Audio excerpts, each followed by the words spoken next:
This program, and several of the others in this early 80s series, cover some of the technological advances we were making in phone phreaking during the years 1981 through 1984, thanks to the Apple II coming on the scene. This was a time where, although we were making great advances, I didn't care very much, and that had to do with the fact that I was watching the network turn into something that was kind of uniform and modern. Number one ESS taking over, T-carrier everywhere.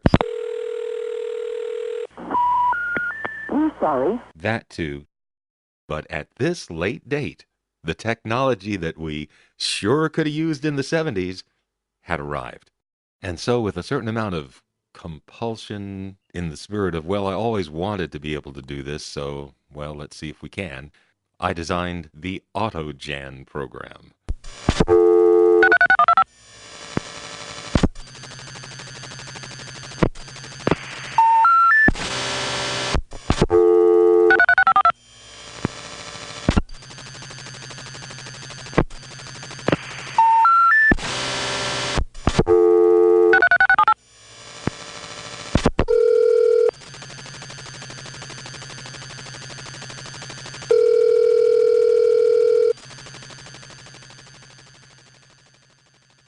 Janning is a phone phreak term for dialing every number in a particular exchange or part of an exchange. It's named after a British phone phreak named Jan, who used to like to do it. This term later got bastardized into scanning, but the term is Janning. For the entirety of my phone phreak days in the 1970s, this was something done by hand. But in late 1981, I figured out a way to do it automatically using an Apple II, a modem, and several stone knives and bearskins.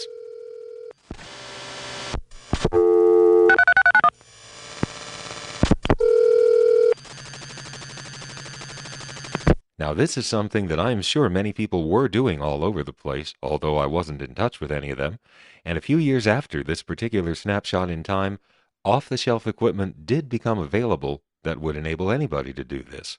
But in late 1981, I had to kinda make it up from scratch, write the program for call progress detection, even fudge the hardware so the Apple II could listen to the phone line. Now this is hard to believe, but in the early 1980s, the Apple II had no provision for playing or recording sound. This is amazing, but it's really true. No one used a computer to listen to music or programs or anything. The Apple II did have a speaker, but it was only used for square wave tones such as, right, the reset beep, which by the way was immediate. Can you imagine resetting a computer and having it just be ready to go? So we did have a modem that plugged into one of the slots in the Apple. We could use that to pick up and hang up the phone and dial numbers. But to listen to what was going on the phone line, well, there I had to improvise a bit. The modems that we had in those days did not listen to call progress sounds at all. All they did was dial the number and wait for a modem tone at the other end to be detectable. So if the number was busy, it would just sit there the prescribed amount of time and then finally give up and either say I can't do it or try again. Modems that actually could detect busy signals were an innovation that occurred later in the 1980s. In fact, call progress detection, which is the term I'm using, is a term that was not yet heard. And you know what? I invented it. Literally, I invented call progress detection in isolation with my friend Clay. I'm sure I was not the only one, but my ideas for how to do it were completely original. I never found out whether I could have patented some of those ideas or whether someone beat me to it, and by how much, but I can tell you that I did have high-quality call progress detection up and running in late 1981 using an Apple II computer and an unconventional method to allow it to hear what was going on the line. Now, incredibly, the original means by which people stored and saved programs for the Apple II was on cassette tape. There was a cassette output and input, which were just audio jacks. And if you needed to save a program, you'd plug in a cassette recorder, put it in record mode, and then tell the Apple to save the program. The way you did that was in the command mode for the basic language, you would type the word save and hit return. And you know, it's funny. Years after cassette tape saving was obsolete and everyone was using both 5 1/4 and the 3.5-inch discs, typing the word save with no file name after it on a basic command line would still make it put out the bleeps and blurps to save the program in the cassette mode. You know, I shouldn't say bleeps and blurps. That's not correct, because the only sounds it could make were pulse waves, and pulse waves never go bleep or blurp. They just go bah and bah, and if you're really lucky, boo, and that gets saved on the cassette tape. When you want to load a program, you plug a cord into the cassette input and type load and play the tape. And then a minute or two later, you've loaded your program. Well, the cassette input was a way to get the Apple II to hear something that was happening on the phone line. It was not a very good ear, however. In fact, electrically, all it could do was detect zero crossings. In other words, it could hear sound, but the only thing it got was a pulse every time the voltage level crossed from a positive voltage to a negative voltage. You could actually record sound with it.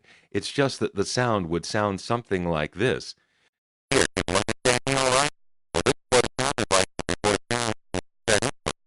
Using the best programs possible. Programming directly in the machine code, we could make the Apple II go more than fast enough to catch every nuance of sound, but we just didn't have any way to receive it except the cassette input. However, that was enough to gain certain information from the sounds coming from the phone line. For example, what do you suppose this is? Does that sound a little bit like someone answering the phone with, hello? Hello? Well, that's what it is. What about this? Well, that's pretty obvious, and we could write a machine code program to have the Apple count the frequency so that it could recognize that tone instantly and mark that number down as vacant. Detecting dial tone was easy, of course.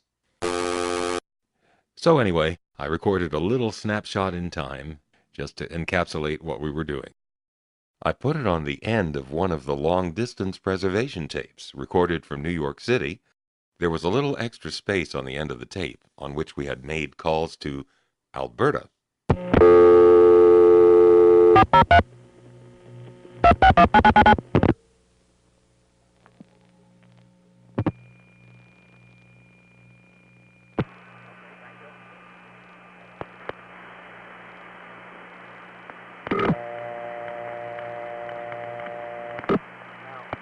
The number you have dialed is not in service at this time. Please consult your directory for correct listings. Thank you. This is a recording.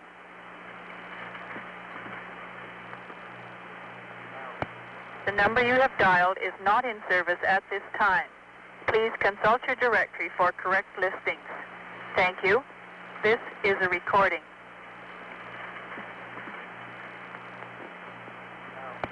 The number you have dialed is not in service at... That was recorded in '77. I'm now recording in January 1982. The computer just got through janning the 448-5000 group looking for interesting things. I'm now going to have the computer go back and check with me on the phone listening to see what some of those interesting things are. So I'm going to let you listen in on it.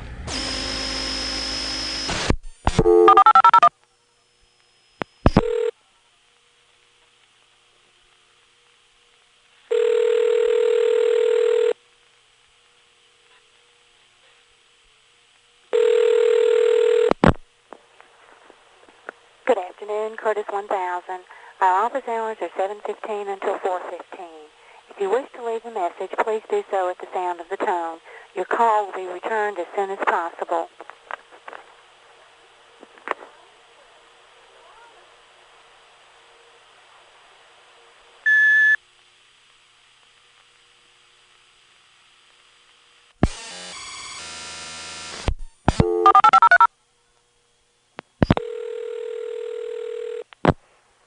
Thank you for calling Chattahoochee Plantation. Our office hours are from 8:30 to 5:30 Monday through Friday. If you'd like to leave a message, wait for the sound of the tone and leave your name, telephone number, and any brief message, and we will return your call as soon as possible. Thank you.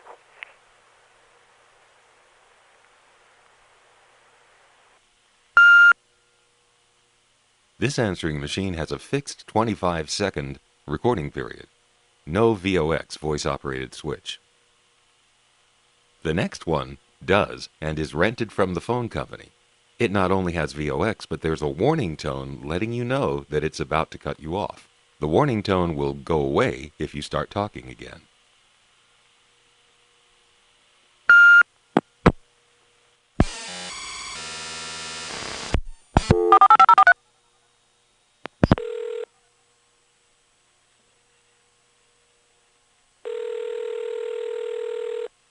Hello, this is Mercury Marine. Be an early bird. Now is the time to prepare for next summer. Mail in your orders now to take advantage of Quick Service Parts and Accessories Early Bird Special. Receive free freight, accessories, and cash discounts. At the tone, you may then continue with your parts order. Thank you.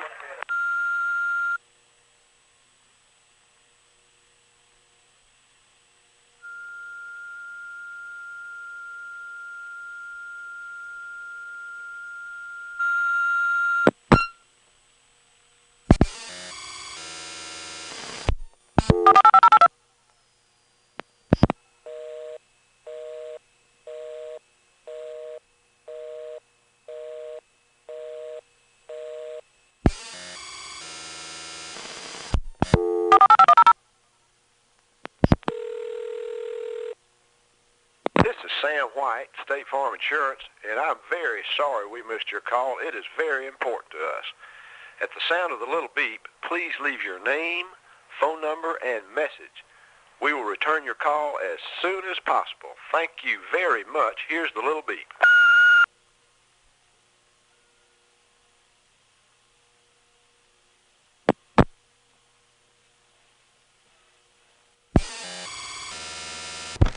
So that's what it sounds like when we're going through the results of the automatic Jan to see what it found. Surprisingly, the only thing it found in that whole 1,000 group were some answering machines and a number that stayed busy. But you know, I'm glad it did, because we didn't record a lot of answering machines. And this, in a way, was a golden age, because there wasn't any voicemail yet. No digital voicemail in early 1982. So this was sort of a peak time for people having non-digital answering devices on their phones. There are more of these answering machines to follow. And boy, if I'd realized the historical significance, I would have recorded maybe all the answering machines in Jackson 4, just to get a cultural snapshot. By the way, these recordings of the computer operating are contaminated by noise produced by the processor of the Apple II leaking into my record patch. So this, you know what that is. That's just stuff the computer produces, which in those days nobody, including me, had thought of analyzing. Now I'm going to let you hear what the automatic Janning itself sounds like.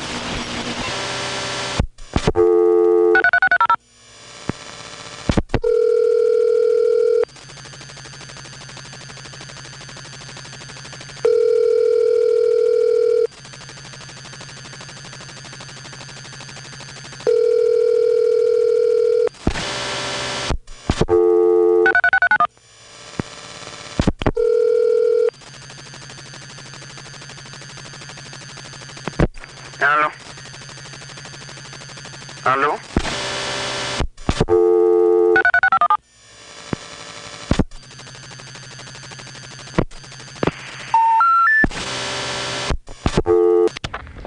Pretty boring, huh? Well, that's why we have the computer do it. The computer program recognizes the following things. It looks for 3 rings without any interruption, just 3 rings in succession.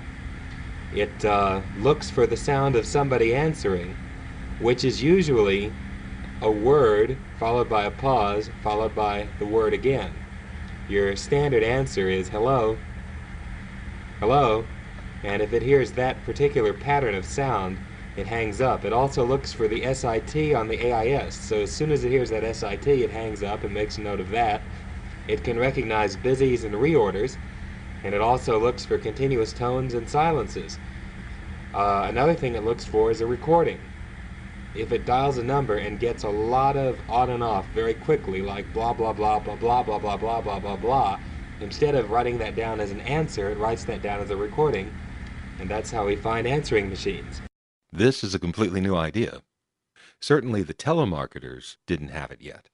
That's hard to imagine, but they didn't.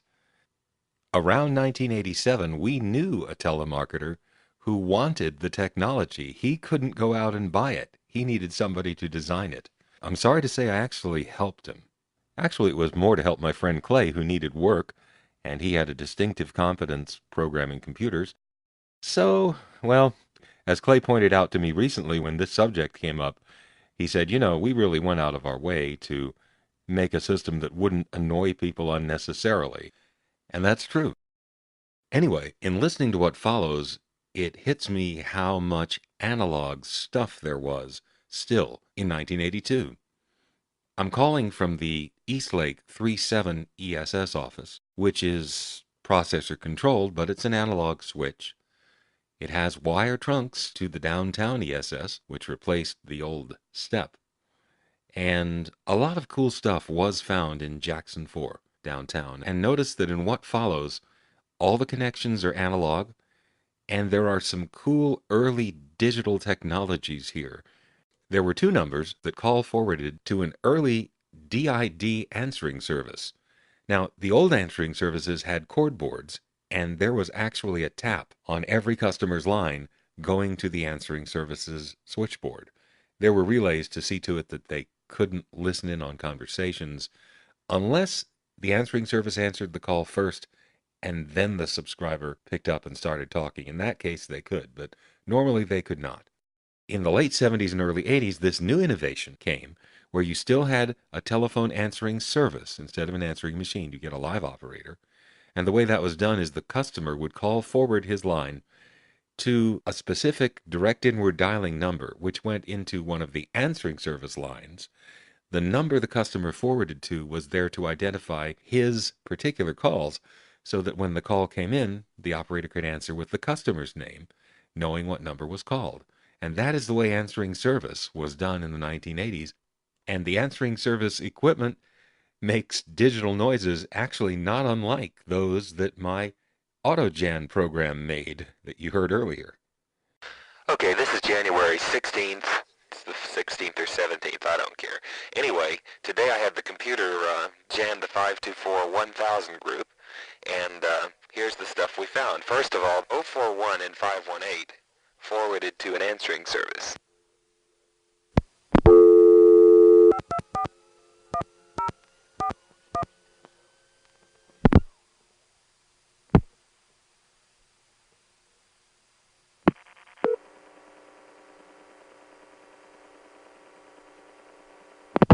Good evening, MKS Instruments.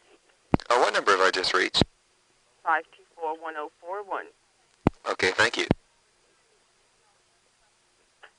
Sir, do you have the wrong number? Here we have some noise from yet another outdated digital technology of 1982.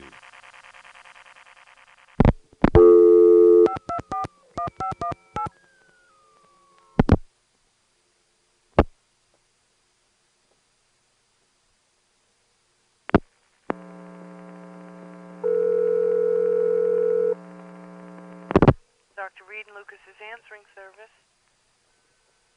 Hello?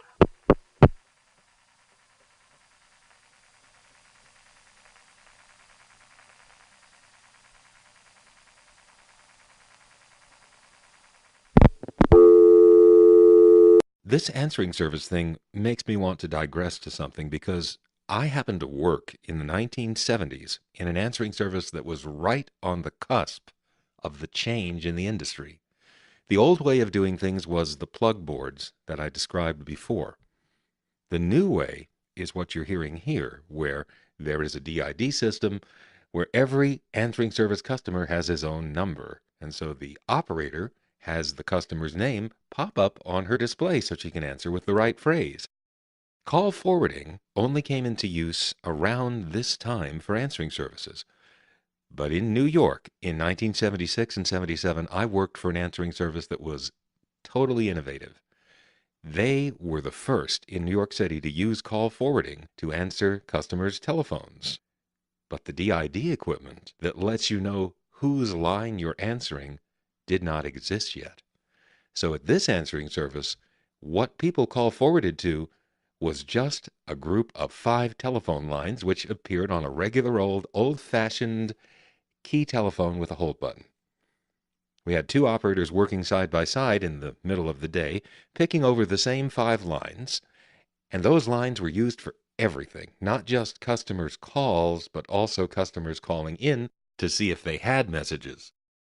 Because there was no way to tell what kind of a call it was, we answered all calls the same way. Good afternoon, may I help you?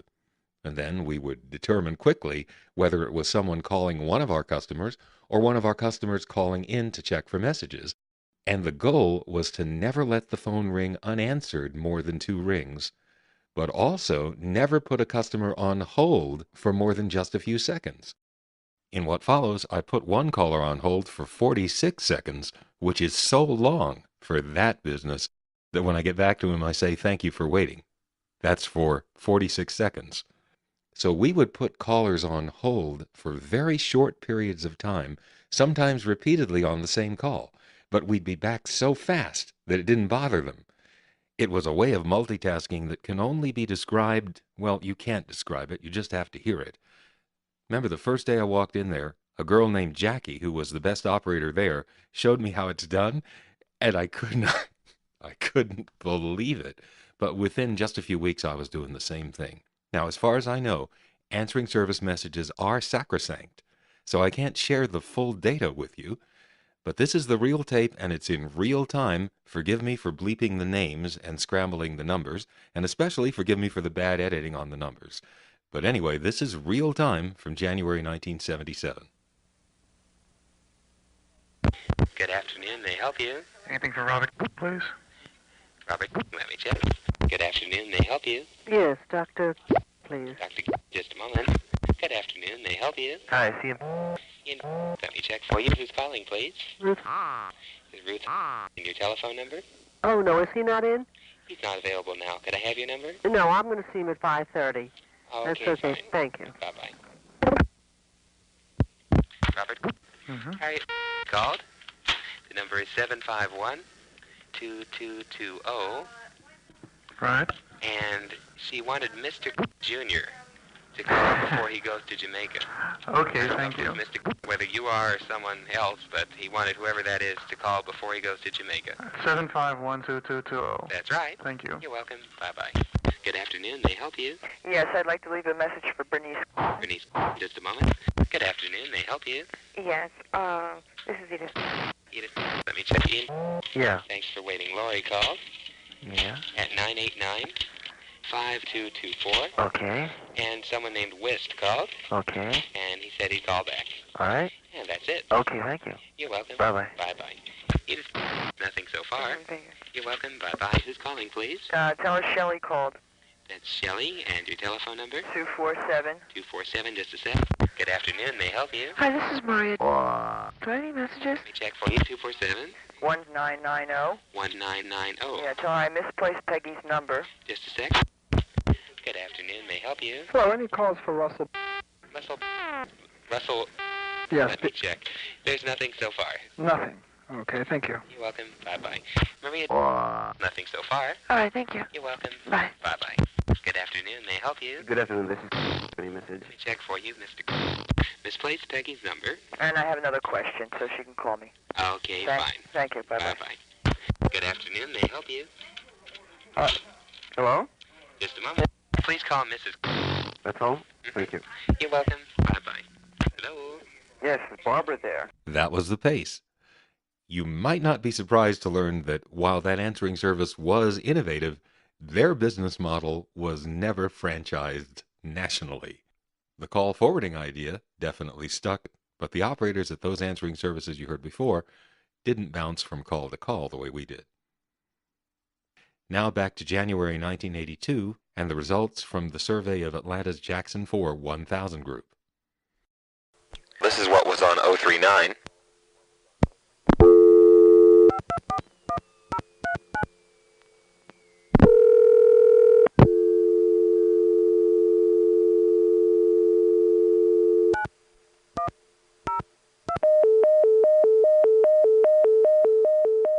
In the early 1980s, the Bell system was installing a PBX called Dimension. It was pulse amplitude modulation. It was really their premier small PBX product, and it had a remote access. This is one of them. I dialed an invalid 4-digit security code and got the intercept tone.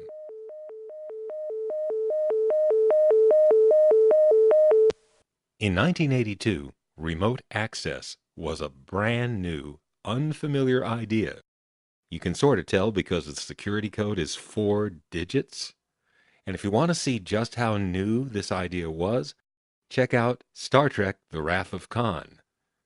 Okay, you've already seen it how many times? Oh, well, yeah, okay. Well, anyway, the point is that movie was the first time that the remote access concept appeared before our very eyes on the big screen.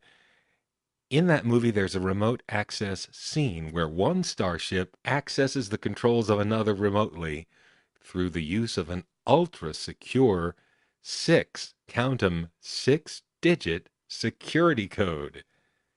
And you know, when we saw that on the screen, we were amazed. It was as if the movie had jumped out and shown something that only we knew about. It was that strange to see that come out on the screen. It was like, how did they know about that? That's the way it was in 1982. And the fact that it was only a 6-digit code in the movie and just a 4-digit code for the Dimension PBX, well, that says something about how new the concept was. By the way, I have a program that finds Dimension remote access codes. However, right now I'm hesitant to use it. You know, this kind of phone phreaking, which really marks the activities of phone phreaks who entered in the 1980s, never really did much for me. And the reason was that, yes, you could get into the PBX, and you could use their 9 line if you wanted, the outgoing call line. But if you dialed a long-distance call, that would go on their bill, and didn't want to do that. Some companies had an outward WATS line. Maybe there were some free outward WATS plans. I don't recall now. But even then, it was recording the call details. And at that time, I liked to pay for my phone calls anyway. However, there were 2 instances in which using a Dimension remote access did work out, well, at least I liked what happened. Instance number 1 was in 1977 in New York. Here's a call from my West Side line to a number 1 crossbar in Newark, New Jersey. This number, 484-2222, went to a Dimension PBX remote access with its ultra-secret security code 1234. Let's see, they put the remote access number on 2222 and they gave it the security code 1234. Well, who would ever guess any of that? Anyway, when I get the dial tone, I'll dial 1234, then 9 for an outside line. Then I'll call a Staten Island hospital that has direct inward dialing. The Dimension picks up a number 1 crossbar Newark phone line. Rotary dials the number out. You'll hear the clicks at the start and end of each digit. You'll then hear the clangs of the crossbar 1 PCIing to an old-fashioned Gamma Tandem, Newark's equivalent of VZ Tandem 3. The very old Tandem in Newark puts the call through to Gotham Tandem, 21213. which audibly PCIs to VZ Tandem 2, 2127. which quite audibly MFs to Varick 4A. 21245. Then Varick puts the call through to Staten Island Tandem, 21239. which non-audibly dial pulses into the PBX. I don't expect you to remember all that, but it gives you an idea of the sort of thing that we did want to use a Dimension remote access for, to hear wonderful, complex routings like this.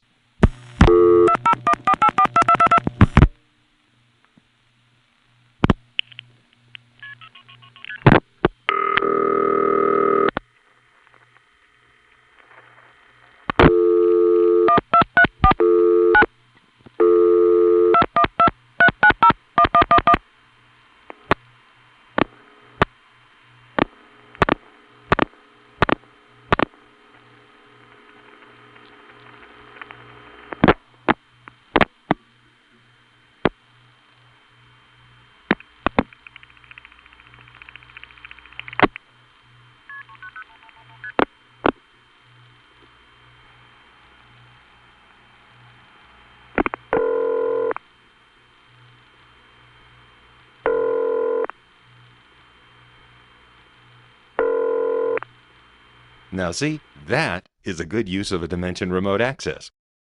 However, there was one other instance in which using a Dimension remote access really did seem like a good idea to me. At least, I liked the idea overall. And that was...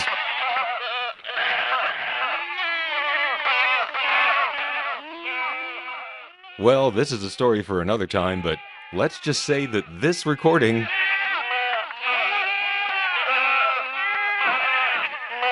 figured into it.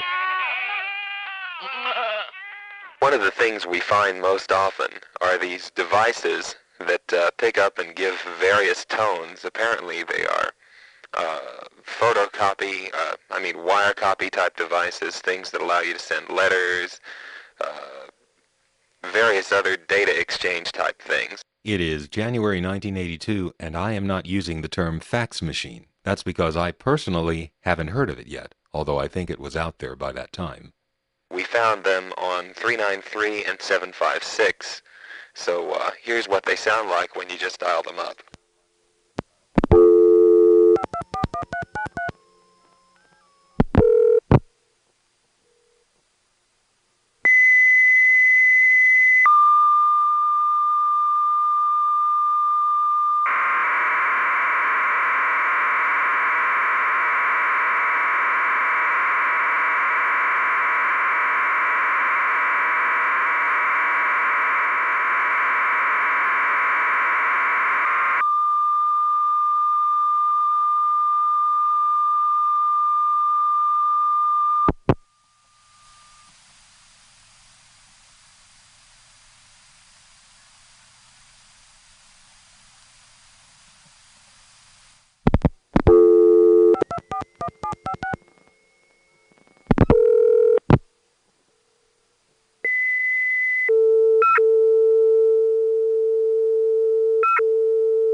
I have no idea what this device is, but isn't it nice to be able to hear the tone with no digital fuzz, thanks to the analog connection downtown?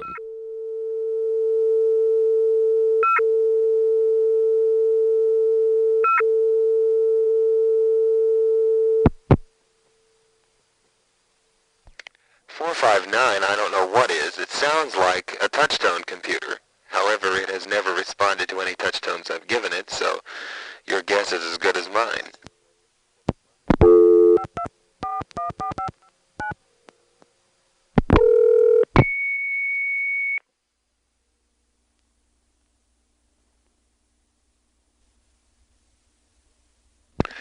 Well, that thing just stays off hook. Maybe it records, I don't know. But whatever it is, it doesn't seem to respond to anything, including a D-tone.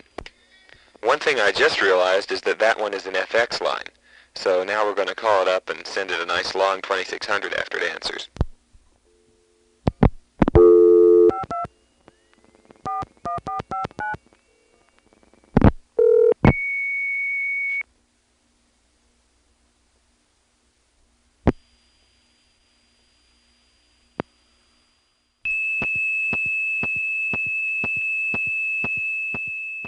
This doesn't do any good, but it's kind of interesting, and you can actually hear the supervision noises on the trunk.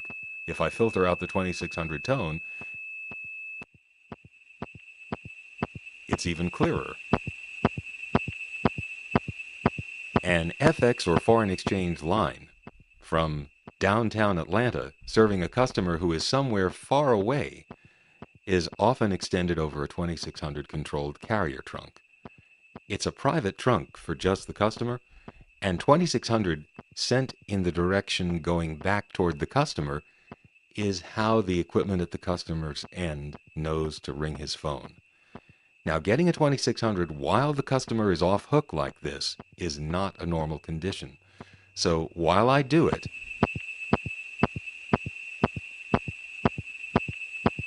the equipment at the customer's end hears my 2600, starts to ring his phone, and in the process, it goes on hook to me.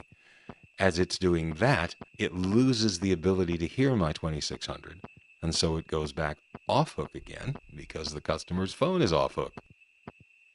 Once the trunk is off hook, it can once again hear my 2600, so it rings the customer, which puts the trunk on hook, which cuts off its hearing my tone, and the cycle repeats over and over. If you were to hear this from the customer's line point of view, you would hear his local ring supply, possibly a city ring or a crossbar ring, even though the line downtown is ESS. That local ring supply would be clicking off and on repeatedly.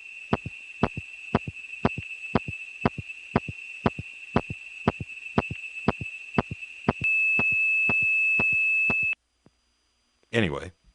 363 forwards to a long-distance number, which right now has an answering machine on it.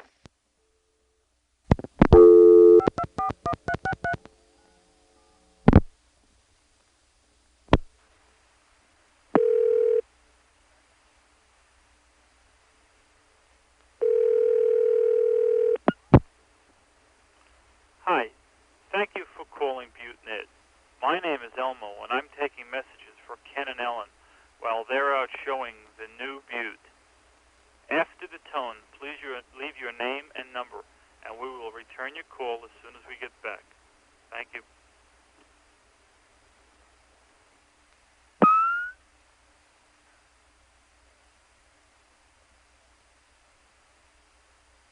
That's long-distance trunk noise you're hearing there.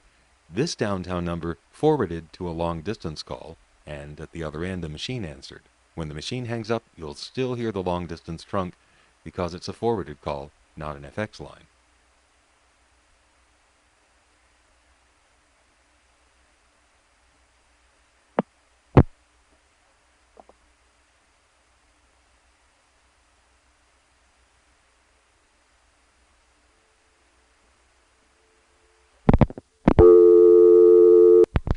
Speaking of answering machines, here are some others that we found.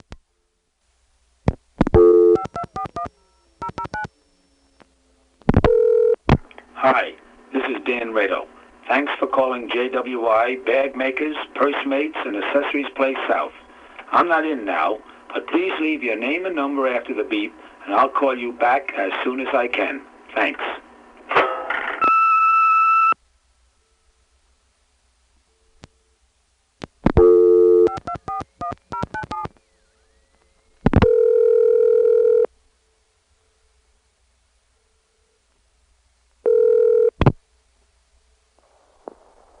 Hi, this is Frank.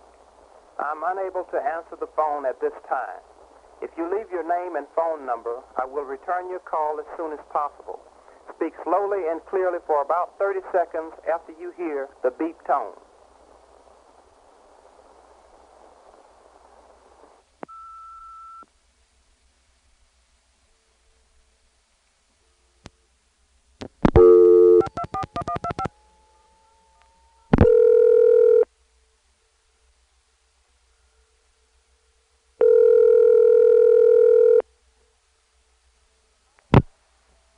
Hi, this is Ann. I'm not here right now, but if you leave a message when you hear the tone, I'll call you back as soon as I can. Gosh, there ought to be something else to say. I have 5 more seconds.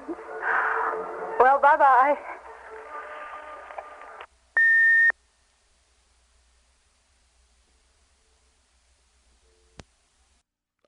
Gosh, it's getting long. So let's end this program here and start a fresh one, first with more analog answering machines, not a digital one in sight, except the one that Clay and I invented, which I'll get to. In the early 1980s, the Apple II had us doing things on the phone that we wouldn't have otherwise done. And one of those things was finding all the answering machines in a particular group of numbers. Here's the continuation of the answering machines we found in January 1982 in Atlanta's Jackson 4 Exchange. Every one of these answering machines is entirely analog, and there is no voicemail yet.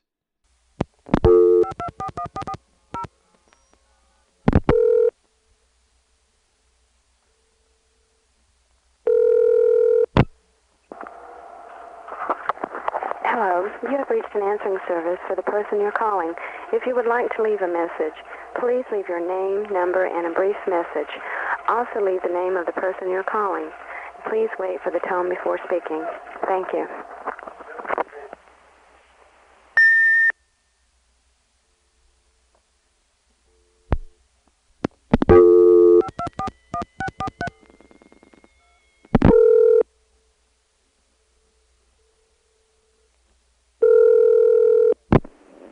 Thank you for calling HMZ Property Management.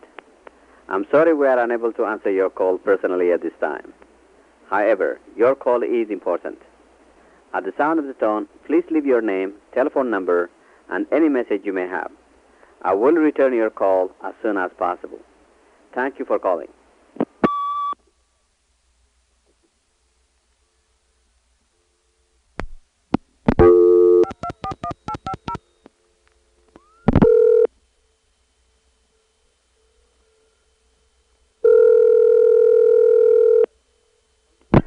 Hello.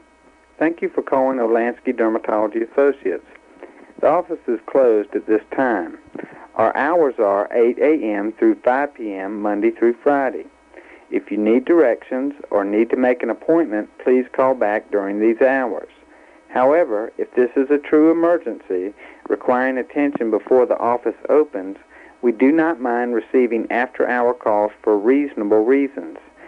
At the tone, you will have 20 seconds to leave your name and a phone number where you can be reached within the next hour. Then call 533-9939, our emergency number.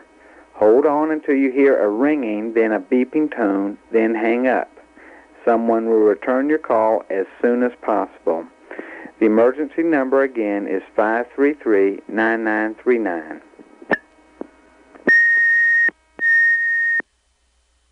I've been asked how people actually used the old-fashioned paging system that did nothing more than give someone a signal that the number had been dialed. Here's an example. This doctor knows that if his pager goes off, he has to call this answering machine and see what message someone has left. Your message was received. Someone will return your call as soon as possible. Thank you for calling Olansky Dermatology Associates. Goodbye.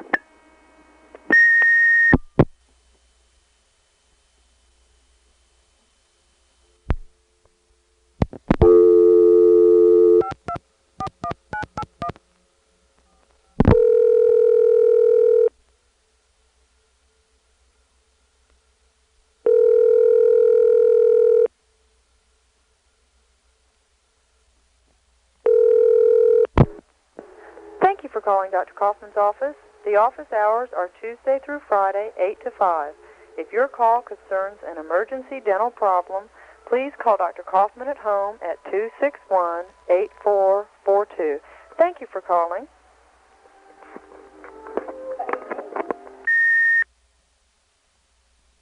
This one has a fixed 20-second record time. Listen to the hang-up and you'll hear a relay ring sound, which is a telltale sign that they have a telco-provided key system. Typically, it's 5-line phones with a hold button.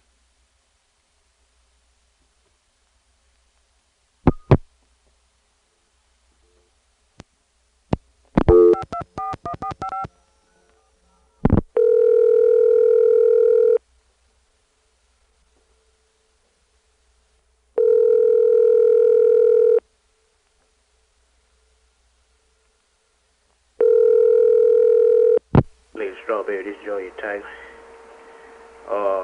Leave me a message. I'm going to the store. I'm going to feed the dogs. And I got to make a trip to the store for the know-it-all, if you know what we mean. I give you a ring when I get back inside.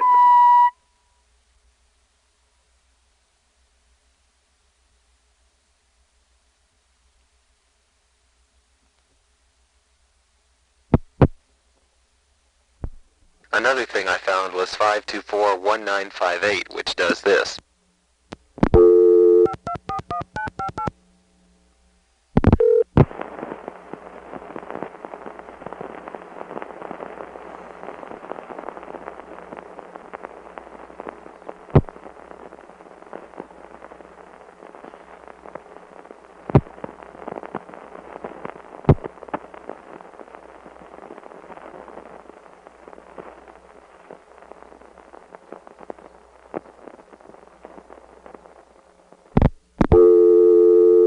Now, there's a line whose cable, wiring, or equipment has a problem, obviously. The static was picked up by the computer, and that's why it turned up on the list. But that is not a normal phone line. The reason is that ESSs prevent black box use by cutting off the sound whenever the phone is on hook to an incoming call. Now, the very fact that it went on hook like this, and we still heard the static during the 10 seconds between that on-hook event and our timing back to dial tone, proves that that is a ground start line.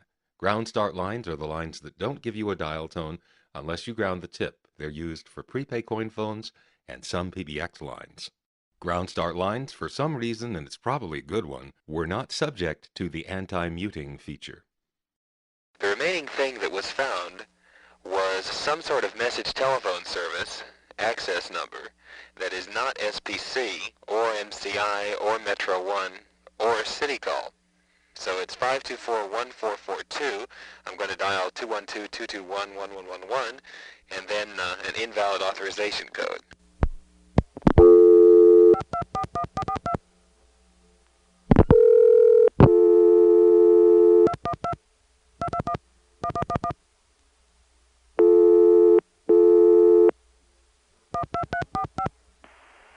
You have entered an invalid code. Please redial.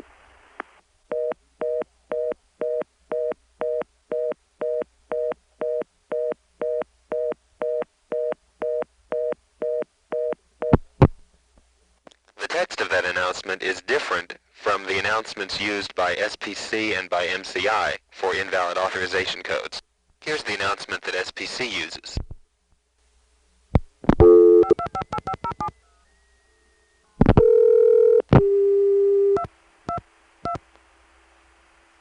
Listen to that. It's an FX line. That's long distance noise. SPC, later renamed Sprint, perhaps you've heard that name, as a part of their plan to serve their customers, would rent foreign exchange lines from Southern Bell in Atlanta and hook them up to their Sprint switches in other cities. This is one of those. You have entered an invalid authorization code. Please check the number and redial your call.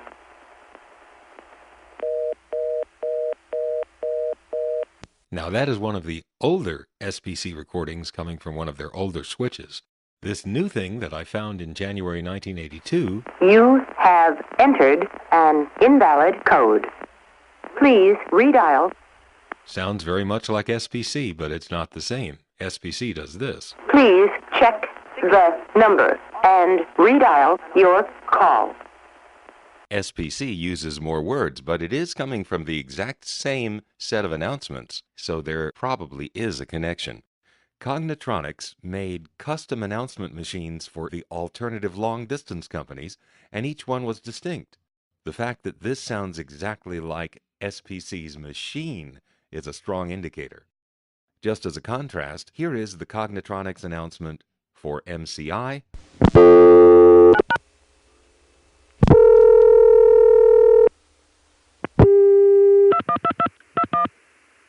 Hear the carrier noise? MCI is renting FX lines too.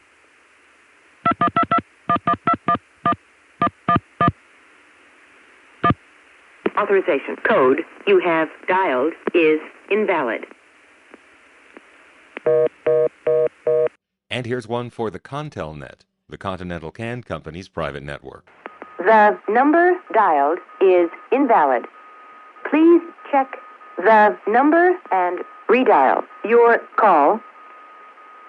See, they're all different, but this network is using the same announcement system as SPC. Thus, I'd say that there's a good possibility that this thing the computer just found is an SPC-administered private network for a company.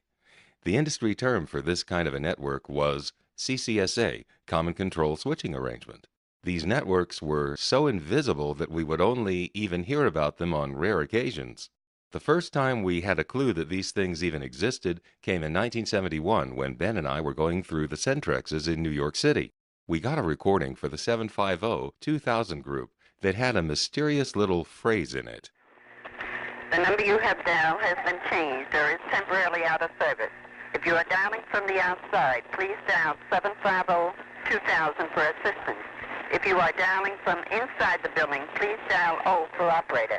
If you are on dial-com, please dial 8222-0111 for assistance. Thank you. Ben and I wondered what dial-com was. Well, that was the name of the CCSA for that organization. In this organization, 222 is the in-company code for this New York office. So to reach the operator at this particular PBX, you didn't have to call long distance. You could dial within the company 8222-0111, and that would go to the operator. If you wanted to call one of the people in the New York office, it was 222 plus the last four digits of what was dialed locally in New York City as a 750 number. But within the company, there was no reason to call long distance to New York because they had a network of tie lines, FX lines, and WATS lines to put the call through. The CCSA sorted all that out by having a standard consistent 7-digit number for every telephone in the nationwide organization. 222 was just the numbers in New York. Chicago was probably given another short code like 223, and so on. This way, everyone had an in-company number that worked nationally, and it was always 8 plus the 7-digit number to reach anyone.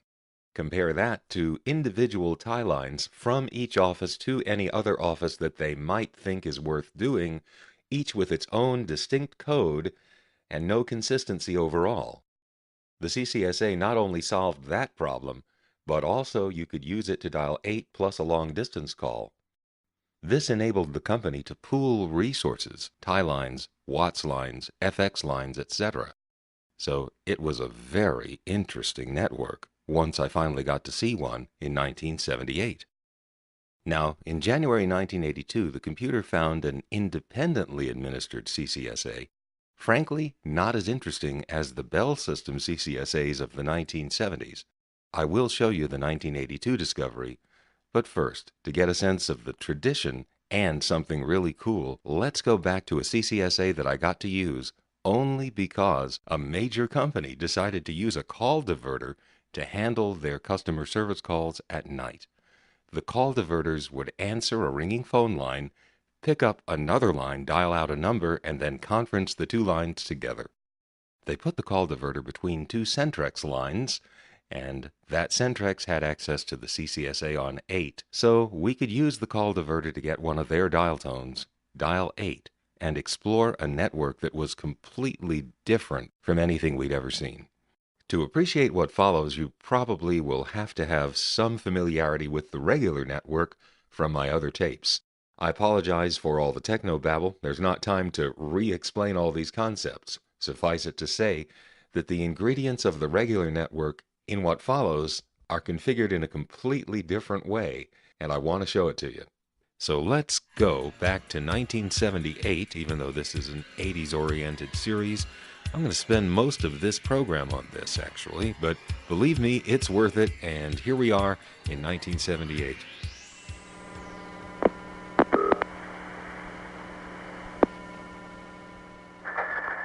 I'm sorry, we cannot complete your call as dialed.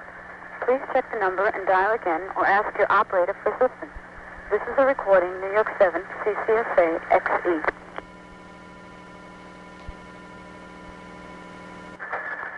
I'm sorry. From the recordings I have, I can't tell whether this recording is coming from the number 5 Crossbar Tandem that is being used for CCSA service in New York.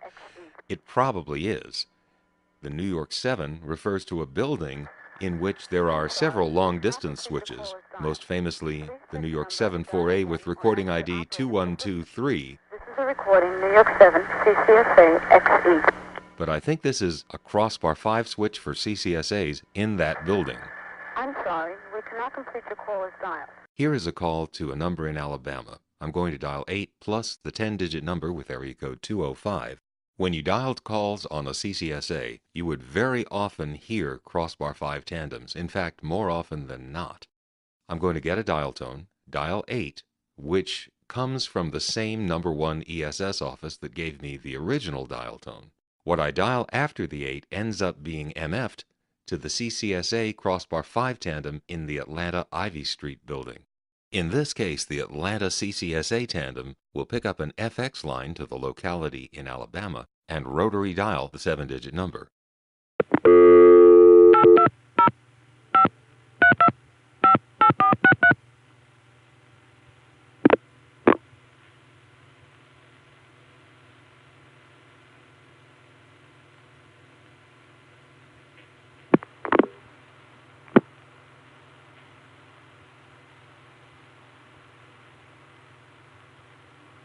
Since 1960, consumer prices increased 123%. Telephone charges in Alabama rose less than half as much. 239.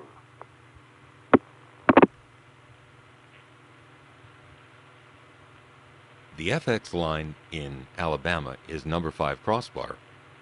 A local call has hung up on it, so 20 seconds later it will time back to dial tone. Except the bell system prevents us from getting that dial tone, so instead the FX line trunk hangs up on us, and so 10 seconds later we get our local dial tone. If you're familiar with my other recordings of the network, you might have a little trouble finding your way around this one, but it's really not that hard. We're getting a dial tone from a number 1 ESS. When I dial 8, it just gives me a second dial tone. I then dial the 10-digit number. It MFs to the CCSA tandem downtown. That's a Crossbar 5 tandem, which is now dialing into a number 5 crossbar line. You can hear the tick-a-clunk right here. There.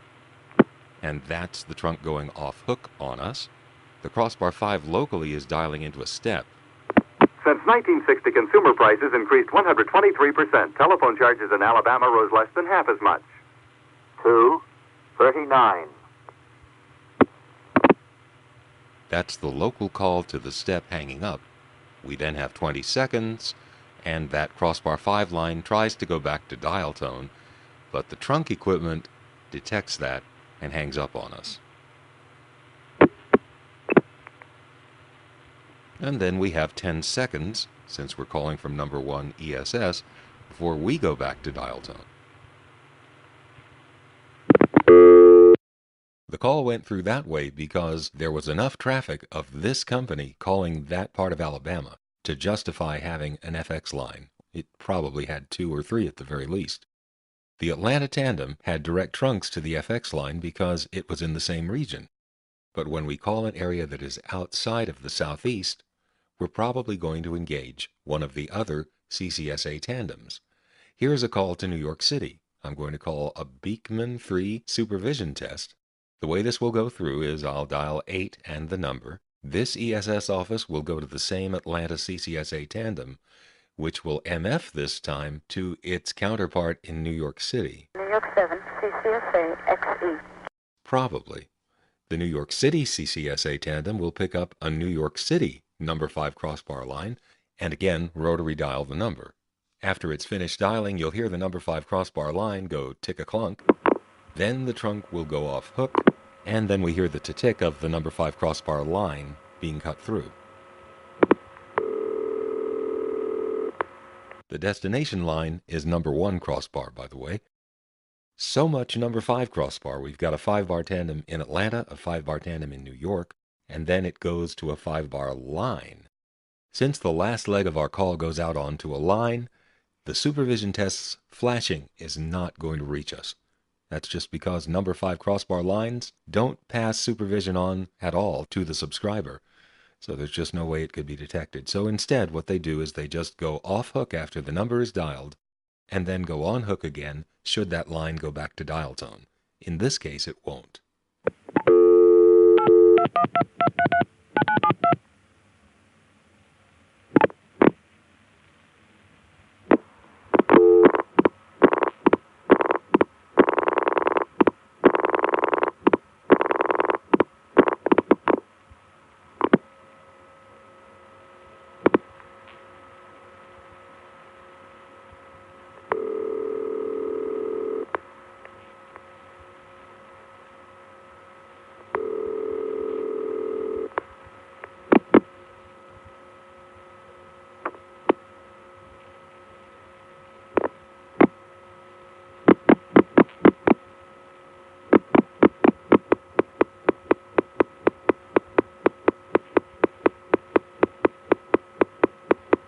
The New York CCSA Tandem is nice enough to let us hear the line when it's dialing out.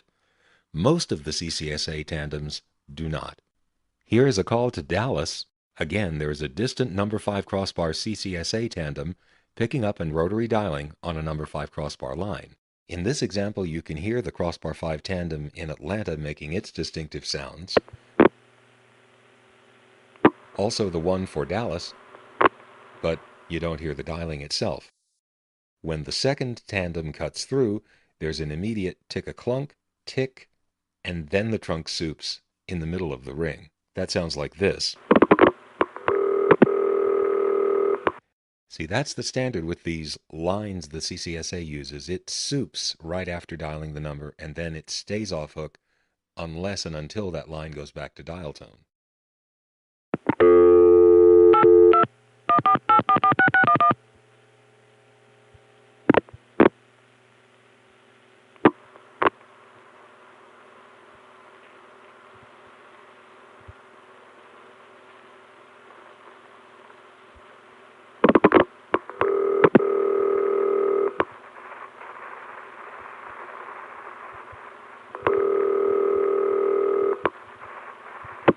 Republic Traveler's checks mean money and peace of mind. Republic Bank time, 1:23. Temperature 39. Whoa! The local crossbar 5 line went back to dial tone as soon as the outgoing call hung up. Now that is not normal. I'm going to have to check and see whether... Hold on a minute. Okay, all of the calls to the Dallas time did do that. Dallas is the financial center of the Southwest. Republic Bank time, 1:22. Temperature 39. Okay, so it always does that, and someone has let me know that the 844 time number also works in Fort Worth. Now, 844 is a designated code for time. The mid-70s edition of Notes on Distance Dialing said so, and apparently 844 doesn't correspond to an actual central office entity. It's just a number for the time. This is a special case because the time trunks go back to dial tone immediately. So locally, it would sound more or less like this. 5:07. Temperature 64. So over the CCSA, instead of getting a new dial tone, we get hung up on right away. 1:43. Temperature 37.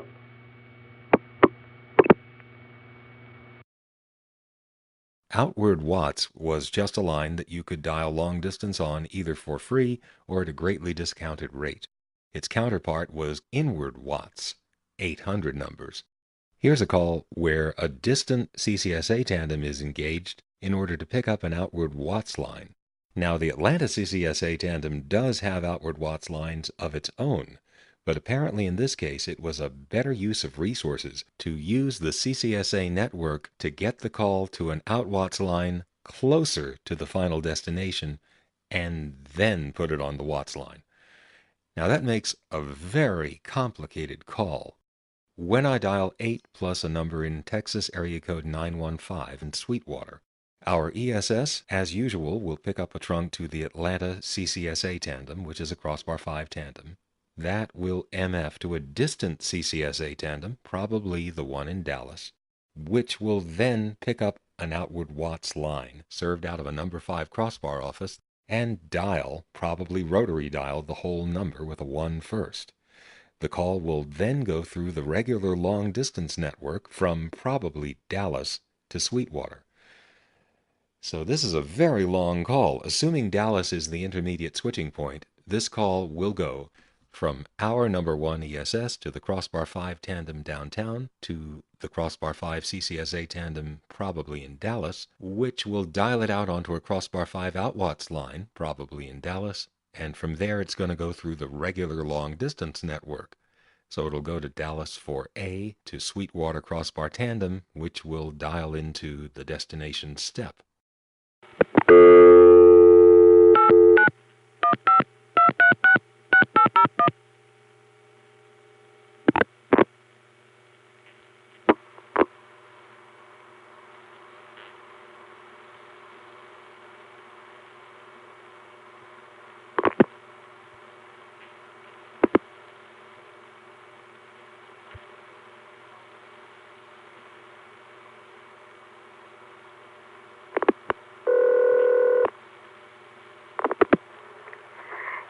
Wilkerson Bell Telephone Company Business Office. Our normal office hours are from 9 a.m. to 5 p.m. Monday through Friday. If you prefer to leave your name and telephone number, one of our representatives will call you. If you have an emergency, please dial O for operator. Thank you for calling.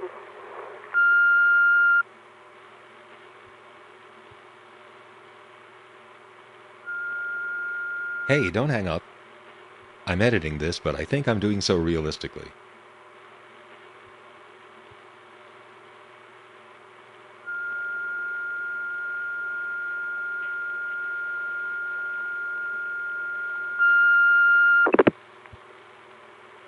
Alright, now that worked normally. It's a Crossbar 5 line. The long distance call has hung up, so we've heard one cheep. But we won't hear the rest of the call go on hook until 20 seconds later when that line times back to dial tone. Here's the other cheep.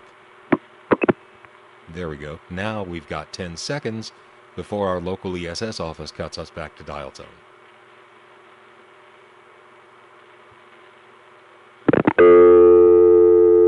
Isn't this amazing? It's like getting a break from the regular network and going to a different network. Of course, you'd have to know the rest of my tapes to appreciate it, but trust me, this is really different from the regular phone network that we had in the 70s and 80s. I just figured out something too. You know why the CCSA Tandem always dials onto a phone line instead of touch-toning? It's because Bell Labs didn't build a touch-tone outgoing sender for Crossbar 5. They simply didn't build it, so all these lines that could go through quickly with touch-tone have got to use dial pulse because these are Crossbar 5 tandems, and there's no touch-tone outgoing sender in number 5 Crossbar. It's as simple as that. Now I'm going to try a few 7-digit numbers. I don't know anything about this company's network, but let's try a 221 number and see what happens.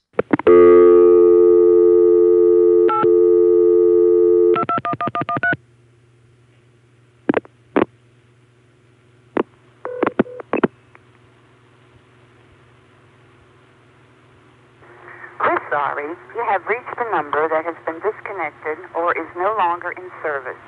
If you feel you have reached this recording in error, please check the number or try your call again. This is a recording. SSB 075. We're sorry, you have reached a number that has been disconnected. The Atlanta Tandem MF'd directly to a number 5 Crossbar entity, which gave us that recording. I would have just assumed that this was a Crossbar 5 Centrex that the company has somewhere in some major city. But that recording ID, SSB 075, maybe that Crossbar 5 entity also figures into the CCSA network as a tandem. I don't know. That is a weird ID. 247 went first to a distant Crossbar 5 CCSA tandem, and it audibly MF'd to an ESS. Probably 247 is an ESS Centrex somewhere that this company has.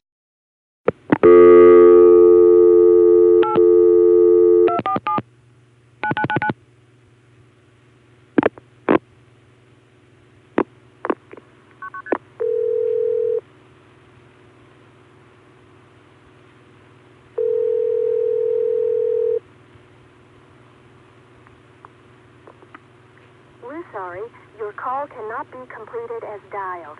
Please check the number and dial again, or call your operator to help you. This is a recording. We're sorry, your call... When I dialed a 236-2000 number, it went through the Atlanta CCSA tandem to a distant CCSA tandem, which MF'd audibly to a number 5 Crossbar end office, line link pulsing to a small PBX.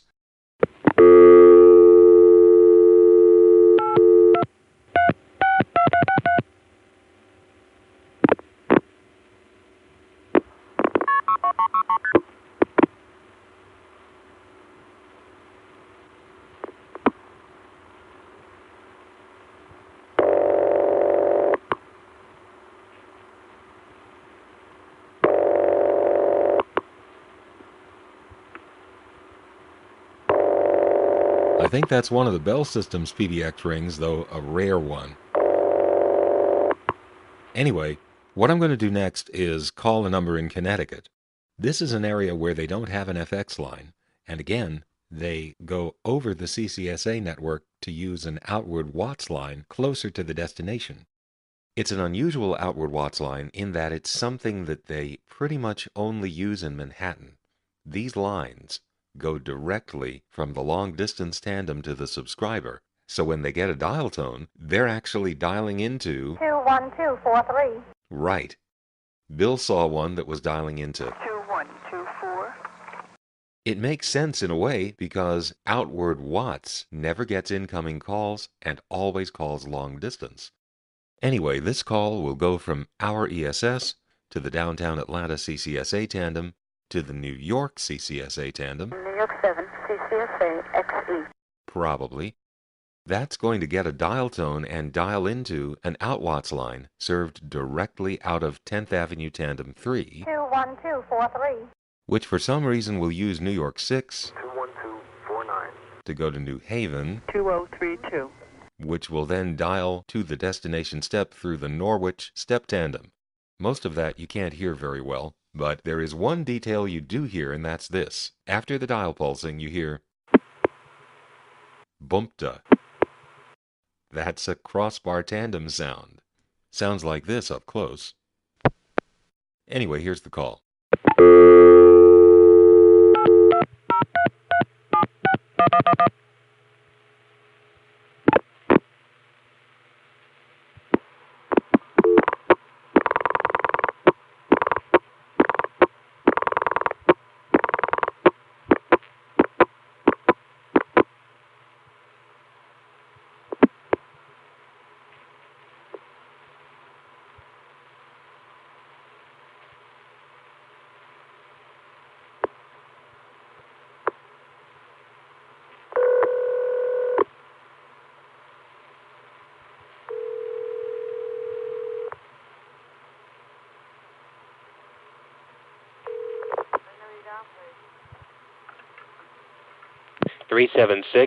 Hello there.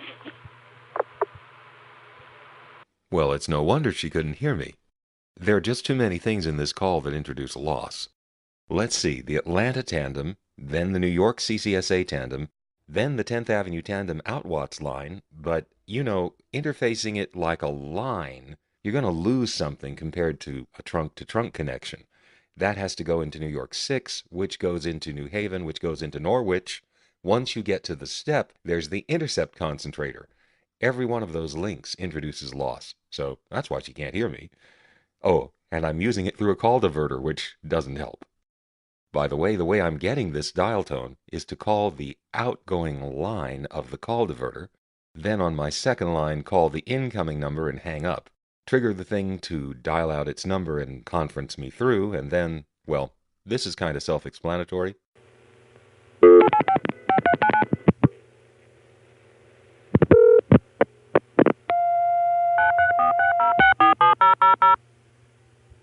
When I get the dial tone, I'm going to call a vacant code in area code 802, Vermont.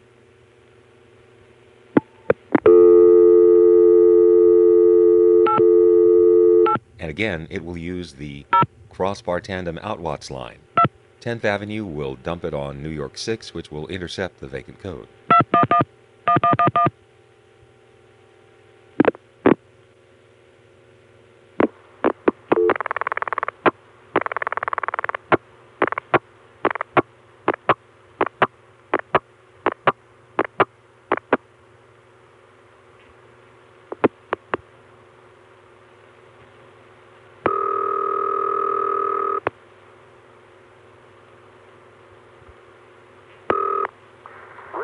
But we have a problem in completing your call as dialed. Please check the number and dial again or ask your operator to help you. This is a recording, 21249. We're sorry, but we have a problem in completing your call as dialed. By the way, 10th Avenue used to have direct trunks to New Haven and White River Junction. I see no reason why a Connecticut call should go through New York 6. Being 1978, we are past the point where the Bell system was legally mandated to provide access to MCI and other competitors. This CCSA network actually has a certain region that it sends through MCI. It appears from listening to the tapes that if we call Arizona, the Atlanta CCSA Tandem sends it to a CCSA Tandem in Cleveland, which calls up MCI and puts it on them. So let's call Directory Assistance 602-555-1212 and hear this Bell System CCSA reaching it via MCI. We'll see how well that works.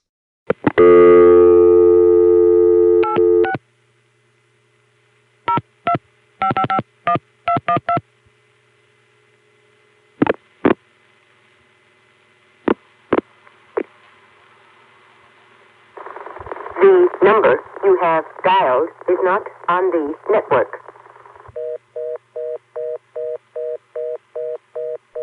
Yep. And does that thing sound familiar? You know, you might want to ask, what is with these old-fashioned photographic film announcing machines and the independent long-distance companies? Well, it started with MCI. They created the new normal of a 400 hertz dial tone combined with these weird-sounding announcements from the Cognitronics company. The number you have dialed is not on the network. That's photographic film. The maker of the switch is Dan Ray, D-A-N-R-A-Y, I think, and Dan Ray just did a bulk order from Cognitronics, apparently, for a lot of these old announcing machines. Then in the early 1980s, we began to see more modern digital announcing systems from the Cognitronics company. Going back to the January 1982 discovery, the first several things I recorded were Cognitronics intercepts, locally, over carrier, analog, and digital. I'm now recording in January 1982, and today the computer found an interesting number. It's an access number for some sort of company. By the way, if you hear any crosstalk on the line, it's the sound of Clay using the other line to jan another 1000 group that's very interesting. So what you're going to get here is the authentic sound of two busy phone freaks working. The first things I'm going to record are the two announcements that this machine gives you. One is for an invalid NPA, and the other is for an invalid authorization code. The recordings are coming from some distant announcement machine. Notice how the dial tone and the sound you hear in between digits and the reorder afterward are all local, but the announcements are on carrier. Apparently there is some very rapid way of communicating that this machine has with wherever those announcements are coming from. So here it is, first an invalid NPA and then an invalid authorization code.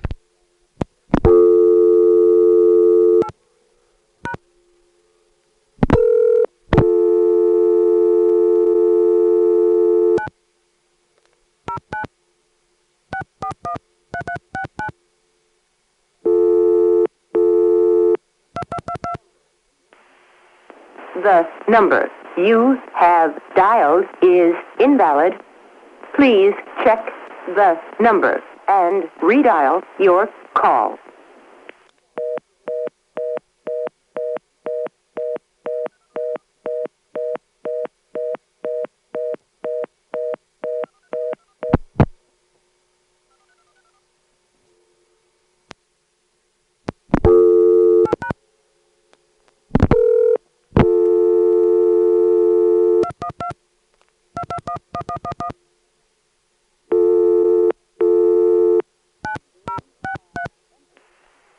You have entered an invalid code. Please redial.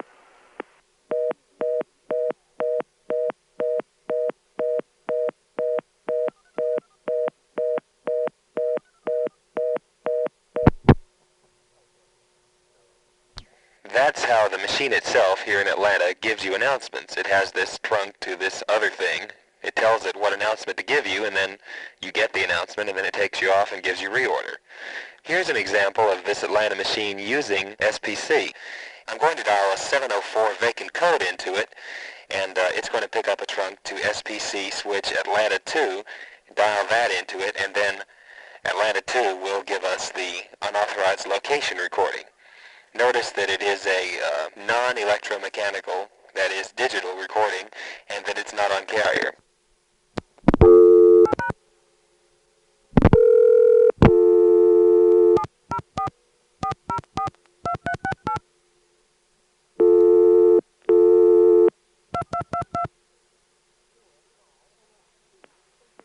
Your call cannot be completed. You have dialed an unauthorized location.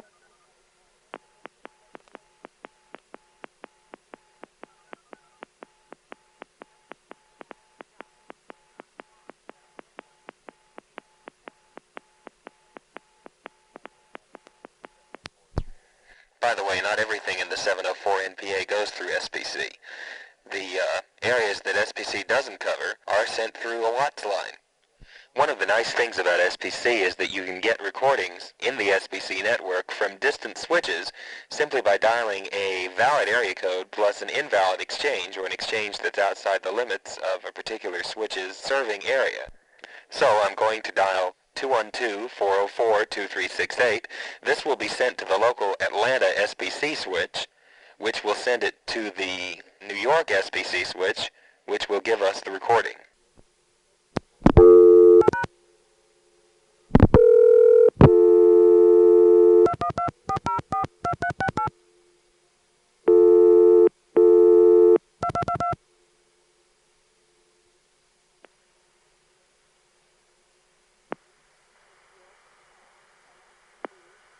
Your call cannot be completed. You have dialed an unauthorized location.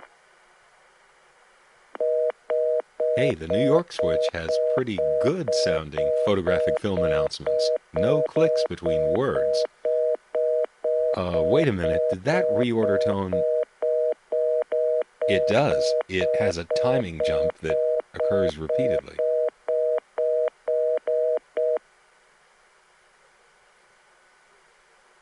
Here's a similar thing. I'm going to dial 213-213 plus 4 digits. That will be sent to the local SPC Atlanta switch, which will send it to a distant switch, which will give us a recording.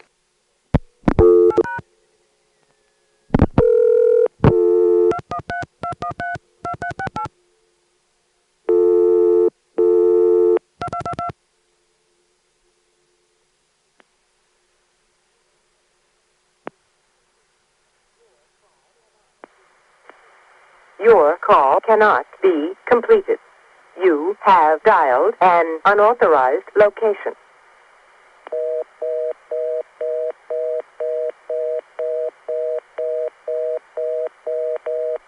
Okay, so the LA switch has digital announcements, but the reorder still hiccups.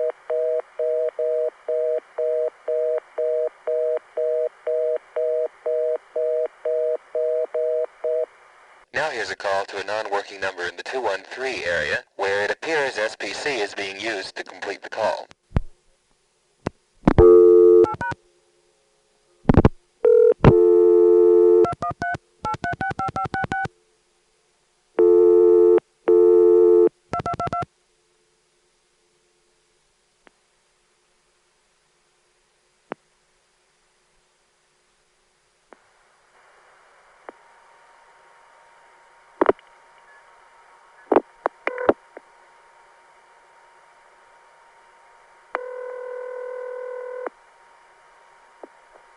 The number you have reached is not in service at this time, and there is no referral.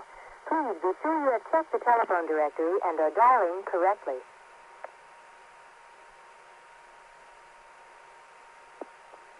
The number you have reached is not in service at this time, and there is no referral. Now, in fact, I cannot prove that that was SPC being used. I can only assume it was because of the way the 213 vacant code went through. On that example, the call was sent over the CCSA and/or Sprint to a local line in Los Angeles, which was ESS, and it used a Crossbar Tandem to complete to the destination. This program is getting kind of long, so let me change the subject and we will get back to the 1982 CCSA discovery. What follows documents something that we invented in late 1981. There's a computer program I have that I'm about to get rid of because I have no need for it. It was written in the fall of 1981, and it was the first answering machine program that Clay and I ever did for making the computer answer the phone. There are 3 outgoing announcements, and it changes every time you call. The voice announcements are recorded through the cassette input, using the method where I increase intelligibility by adding a tone to the sound. This original version did not have any VOX. In fact, it didn't listen to the line at all. About a week after we wrote this, I wrote the interactive program. So this got left behind very quickly because it was a week or less that passed between the writing of one and the other. And then a few weeks after we had the interactive program, I went back and made this one have VOX. So later versions of this sounded the same except they had VOX. And what I'm about to record now is the original version.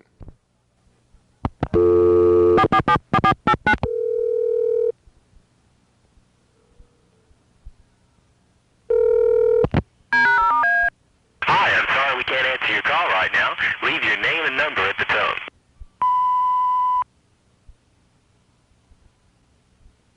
In fall of 1981, we did not have analog to digital, so we had to create voice announcements by listening through the cassette input, which would produce the distorted sound you heard before. But I intuitively realized that if I added a 5 to 10 kilohertz tone while I was recording, that it would increase the number of zero crossings and make the intelligibility pretty good, as you heard.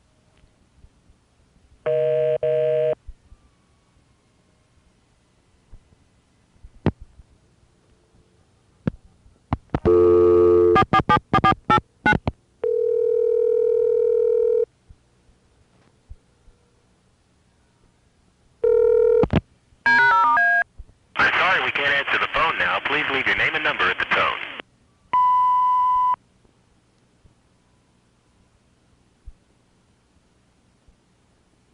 Some of the programming time loops in this Apple are leaking through into the phone line. You can hear one after the voice announcement and again after the warning tone. I'm going to turn up the volume after this tone and see if you can hear it going ee like that.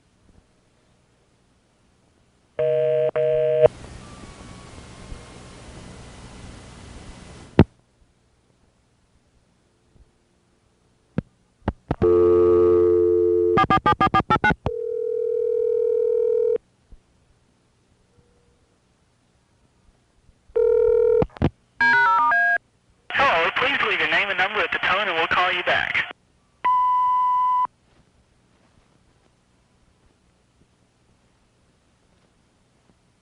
The little touch-tone ditty at the beginning is being played by the modem and is inspired by the Bell system's use of that exact same little ditty. In 1981, the Bell system was endeavoring to go into the voicemail business, although legally that proved to be too soon. In a minute, I'll show you what the Bell system's experimental voicemail sounded like.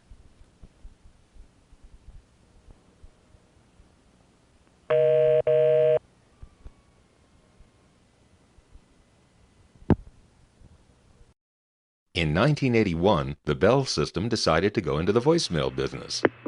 They packaged voicemail as just another custom calling feature. This is call answering. The person you're calling can't answer the phone right now. Please leave a message at the sound of the tone that includes your name and telephone number.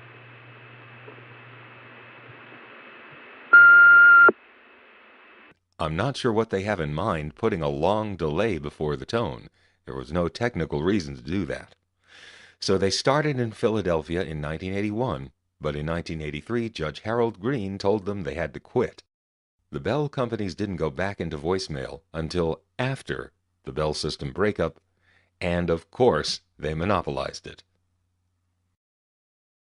Well, that's as much as I can cram into one program.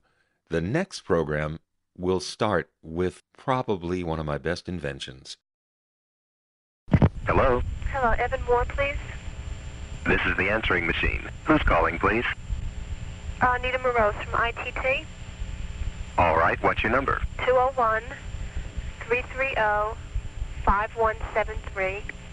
I'm returning his call, and he can reach me between 8:30 and 4:30 tomorrow. Thanks. Anything else? No, that's it. Okay, thanks. Thank you. Bye-bye. Hello? Hello, this is Arjun. Is Evan there? This is the answering machine. Who's calling, please? Oh, this is Arjun. All right, what's your number?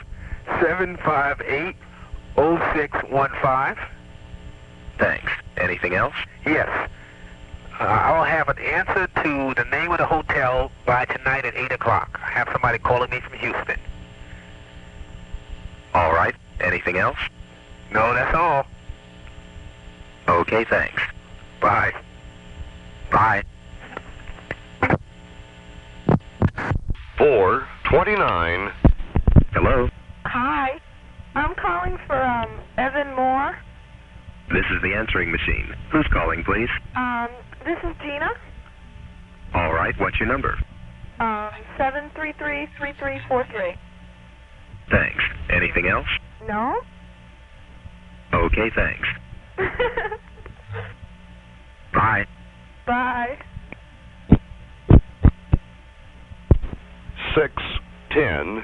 This is George, my invention of 1981. It was fully up and running in the fall of '81, although it didn't sound that good because I didn't have a proper analog-to-digital converter. Initially, I had to record the outgoing announcements in a kludgy way using the Apple's cassette input. The feature of calling the time and recording that on the tape was added in 1983, as was the higher quality outgoing announcements. But the overall algorithm to appropriately respond to callers and get them to leave their name and number was there from the beginning. Here's the way it sounded in 1981. This is the computer speaking. I decided to use the term answering machine instead of computer when I re-recorded the phrases. Here's 1983. This is the answering machine. That's how it sounded on the incoming message tape, which did have some extra distortion. Here it is over long distance. This is the answering machine. Who's calling, please? Now some more from 1983. Hello? Evan Moore, please. This is the answering machine. Who's calling, please? Jeff McDonald. All right. What's your number? 458-4927. Thanks. Anything else? No, sir. Okay, thanks. Bye. Bye. Hello? May I speak with Evan Moore, please? This is the answering machine. Who's calling, please? This is Dr. Finkel's office. All right. What's your number? 449-3744. Thanks. Anything else? Calling to remind me as an appointment Monday at 12 noon. Okay, thanks. Thank you. Bye. 9:45.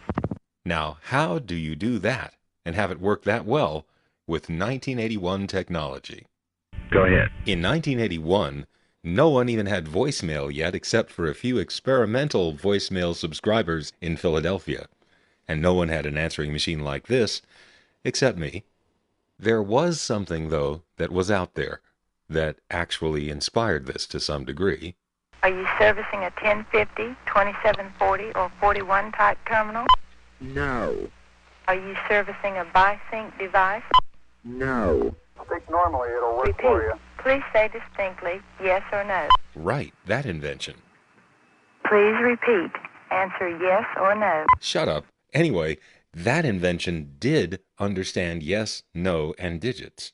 George, however, did not try to understand speech. It was listening intently, however, dynamically timing the caller's talk bursts to decide what to say and how fast to come back and say it.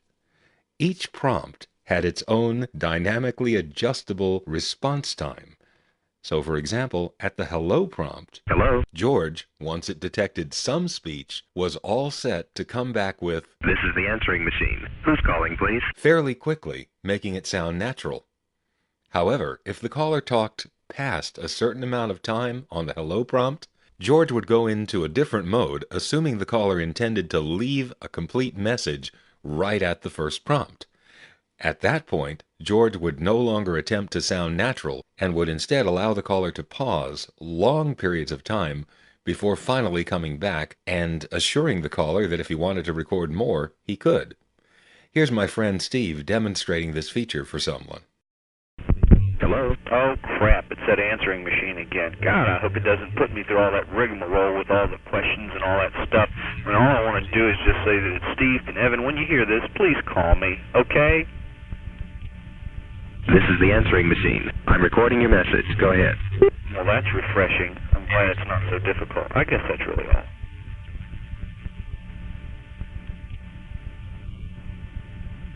No, let's see. Wait a minute. Actually, there is something else I want to do. Go ahead. Oh, thank you. Yeah. So I want to add on a different number. There he was demonstrating the remote feature where a 4-digit code... That password is too weak. Oh, come on, it's 1983. Get off my back. Anyway, there were remote features such as using the three-way calling, recording a voice memo, etc. that could be done, all initially accessed with a super secure 4-digit code.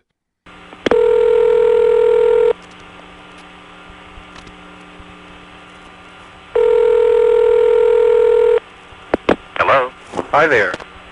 This is the answering machine. Who's calling, please? It's me calling long distance. All right, what's your number?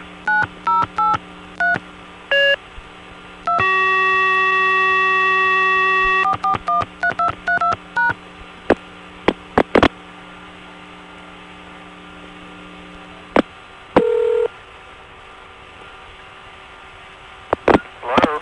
Hi there. Hi. I'm out of town at the moment. While I play with the phones. Yeah, I do. Oh, all right. Anyway, the code for my machine right now is 9083. Okay.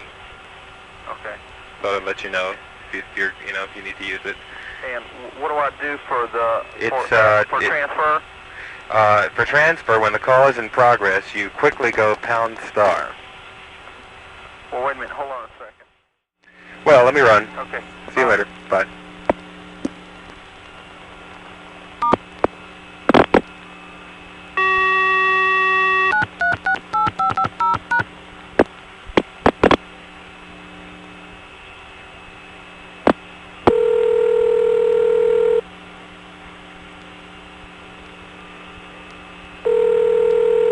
Good afternoon. Bank South is happy to add time, weather, temperature to its community services. Bank time 2:52. The Atlanta area weather, cloudy today, drizzle and little temperature change tonight. Temperature 61. Well, enough of remote use of my computer. Back to the dynamic response time. As I said, each prompt had its own parameters. One thing that I had to accommodate was that sometimes people would leave a 7-digit number like this. All right, what's your number? 555-2368. Thanks. Anything else? And at other times... All right, what's your number? 555-2368. Thanks. Anything else? In order to sound natural under either case, and, God forbid, not cut someone off after they've only given 3 digits, George would accommodate that potential long pause in the delivery of a phone number by starting out with a long response time, and then after the caller had blah blah blah'd enough to have gone beyond the first 3 digits, it would cut back the response time so that no matter how the number was spoken, it would come back with a very reasonable sounding thanks. Anything else? And no unnatural long pause. In practice, with my calls, this feature worked perfectly. But unfortunately, I did not keep my incoming message tapes. However, there was a wrong number caller who did demonstrate this feature, albeit unintentionally. Notice how on the "OK, what's your number" prompt, a very long time passes between her first talk burst and her second. But George comes back very quickly after the second talk burst. Just imagine that she's leaving a phone number. All right, what's your number? What? Who's this? Thanks. Anything else? Perfect. It waited a real long time after the central office code. What? But when she gave the last 4 digits, it came back with natural timing. Who's this? Thanks. Anything else? See? Hello? Who the fuck are you? This is the answering machine. Who's calling, please? I know, I didn't make a reservation, so I can't expect to be able to reach you. Bye. 7:35. The feature of recording the time after each message was added in 1983 using the George technology. After finishing with the caller, George would turn off the tape and call up the Weathercron time number, notice when Fred Covington started talking, and then wait for the appropriate pause in his speech to turn on the tape recorder just to record the hours and the minutes.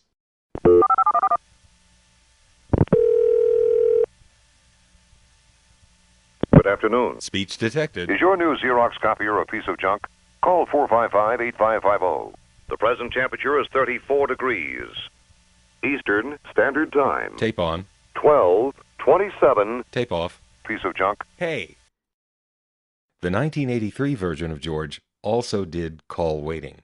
When a call waiting beep was detected, while George was already talking to someone, it would politely wait for a pause in the person's speech and then say, "I have another call. Can you hold, please?" It would then wait for something that had the rhythm of "okay," and then it would say "thanks" and go get the other call. To the second caller, it would answer "hello," allow him to say something, and at an appropriate pause, it would say, "This is the answering machine. I'm on another call. Can you hold, please?" Again, it would wait for an acknowledgement, say thanks, and go back to the first caller, I think saying, "I'm back," and continuing where it left off. Then it would go to the second caller, and if he or she was still there, finish that call.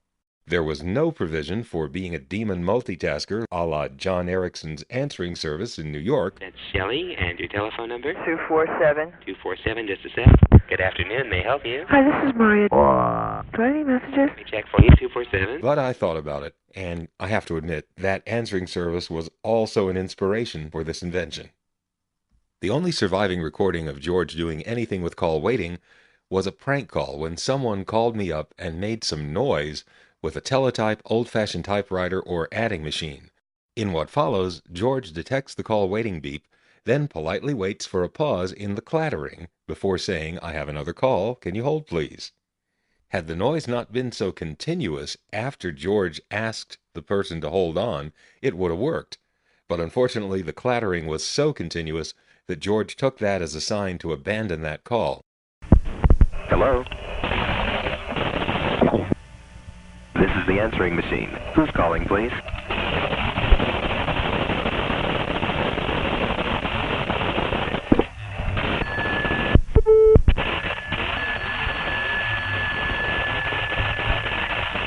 I have another call. Can you hold, please?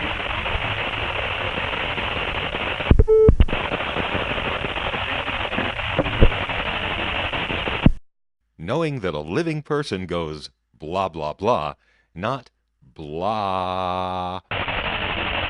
Right, that's what that looked like. George abandoned that call and took the other one as a fresh call.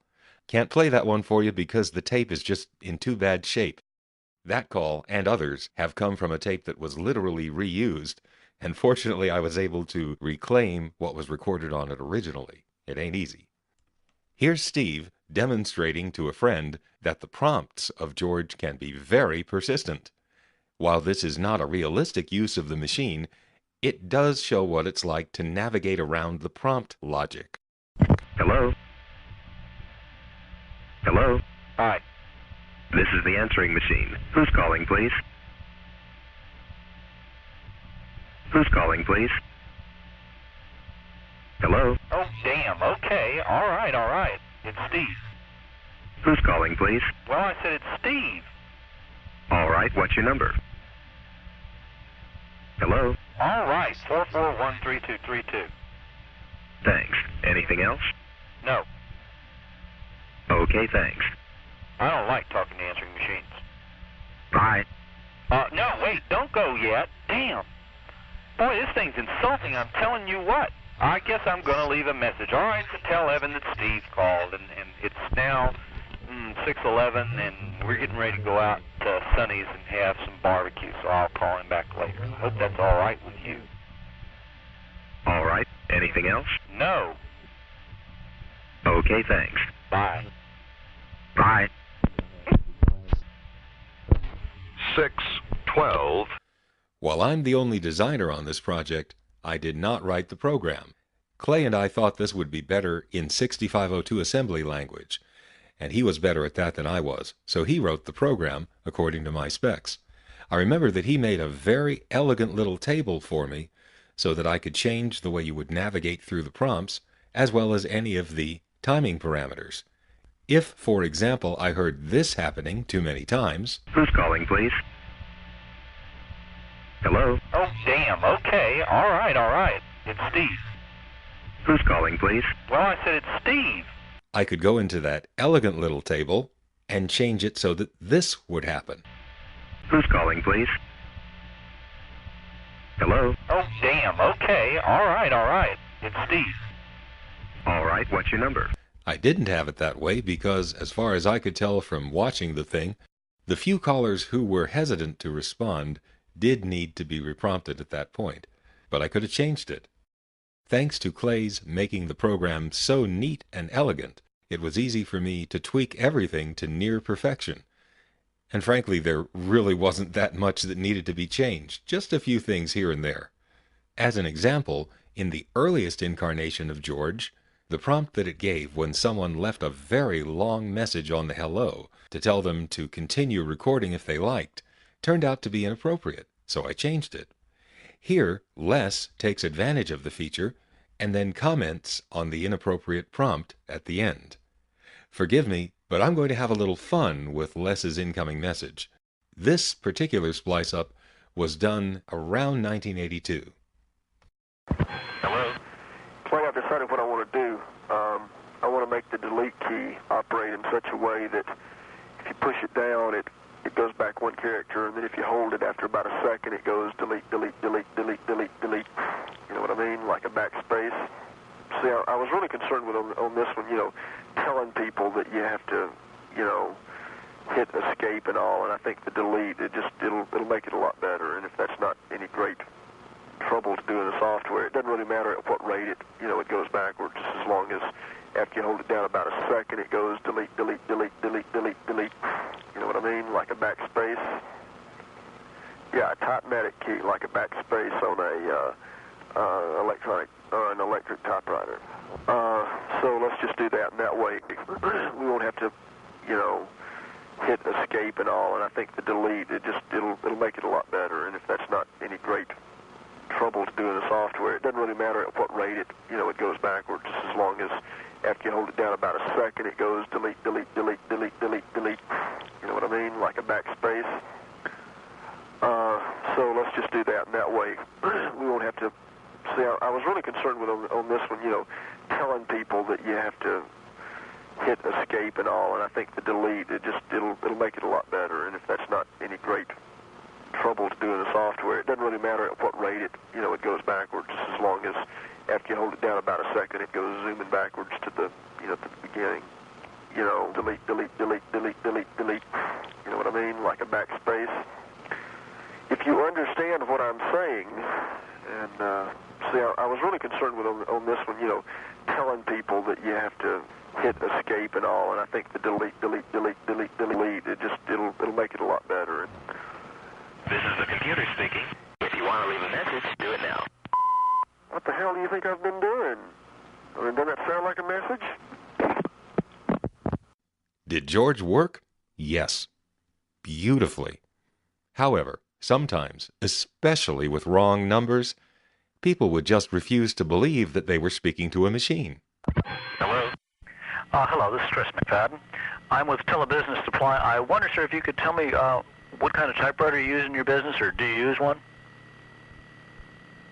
This is the computer speaking. If there's anything else you want to tell me, say it now. Uh-huh. Okay, thank you. Hey, you? Computer? Bye-bye now. You too. Nice way to get rid of a salesman, although I'm not interested would work too. Bye-bye. Thank you. Bye-bye now. Hello? Hello, can I speak to Robert? This is the answering machine. Who's calling, please? What? All right, what's your number? What? Who's this? Thanks. Anything else? No, it's somebody saying this is the answering machine. Can I help you? What is your name? I said, what? Well, can I have your number? I said, who is this? Thanks for calling. I'm stupid. Hello? Hello? All right. Anything else? Is he saying, all right, anything else? Okay, thanks. Wait a minute, hello? I'd like to speak to Robert. All right. Anything else? Yeah. Hold on, all right? Okay, thanks. Bye. Wait, no bye. Hold on, okay? All right. Anything else? Hello? Hello? Okay, thanks. Hello? Hello? All right. Anything else? That's all you say. Can I speak to Robin? Can I speak to Robin? Okay, thanks. It says, okay, thanks. Bye. That ain't no real answer. 9:23. Such a great idea, right? You would think that this would have been marketed. Well, we were trying. Specifically, my friend Steve was trying. He knew it was a great idea, and it was amazing the apathetic response that we were getting from anyone who was in a position to do anything about it. Steve would sometimes add on my line and let George record the conversation that he was having. Here's an excerpt of one of those voice memos that I just happened to have. It'll give you an idea of what Steve was trying to do and what he'd been through trying to do it. All right, to give you a quick idea of what we want to do, our idea is to continue to use standard magnetic tape as the message recording medium.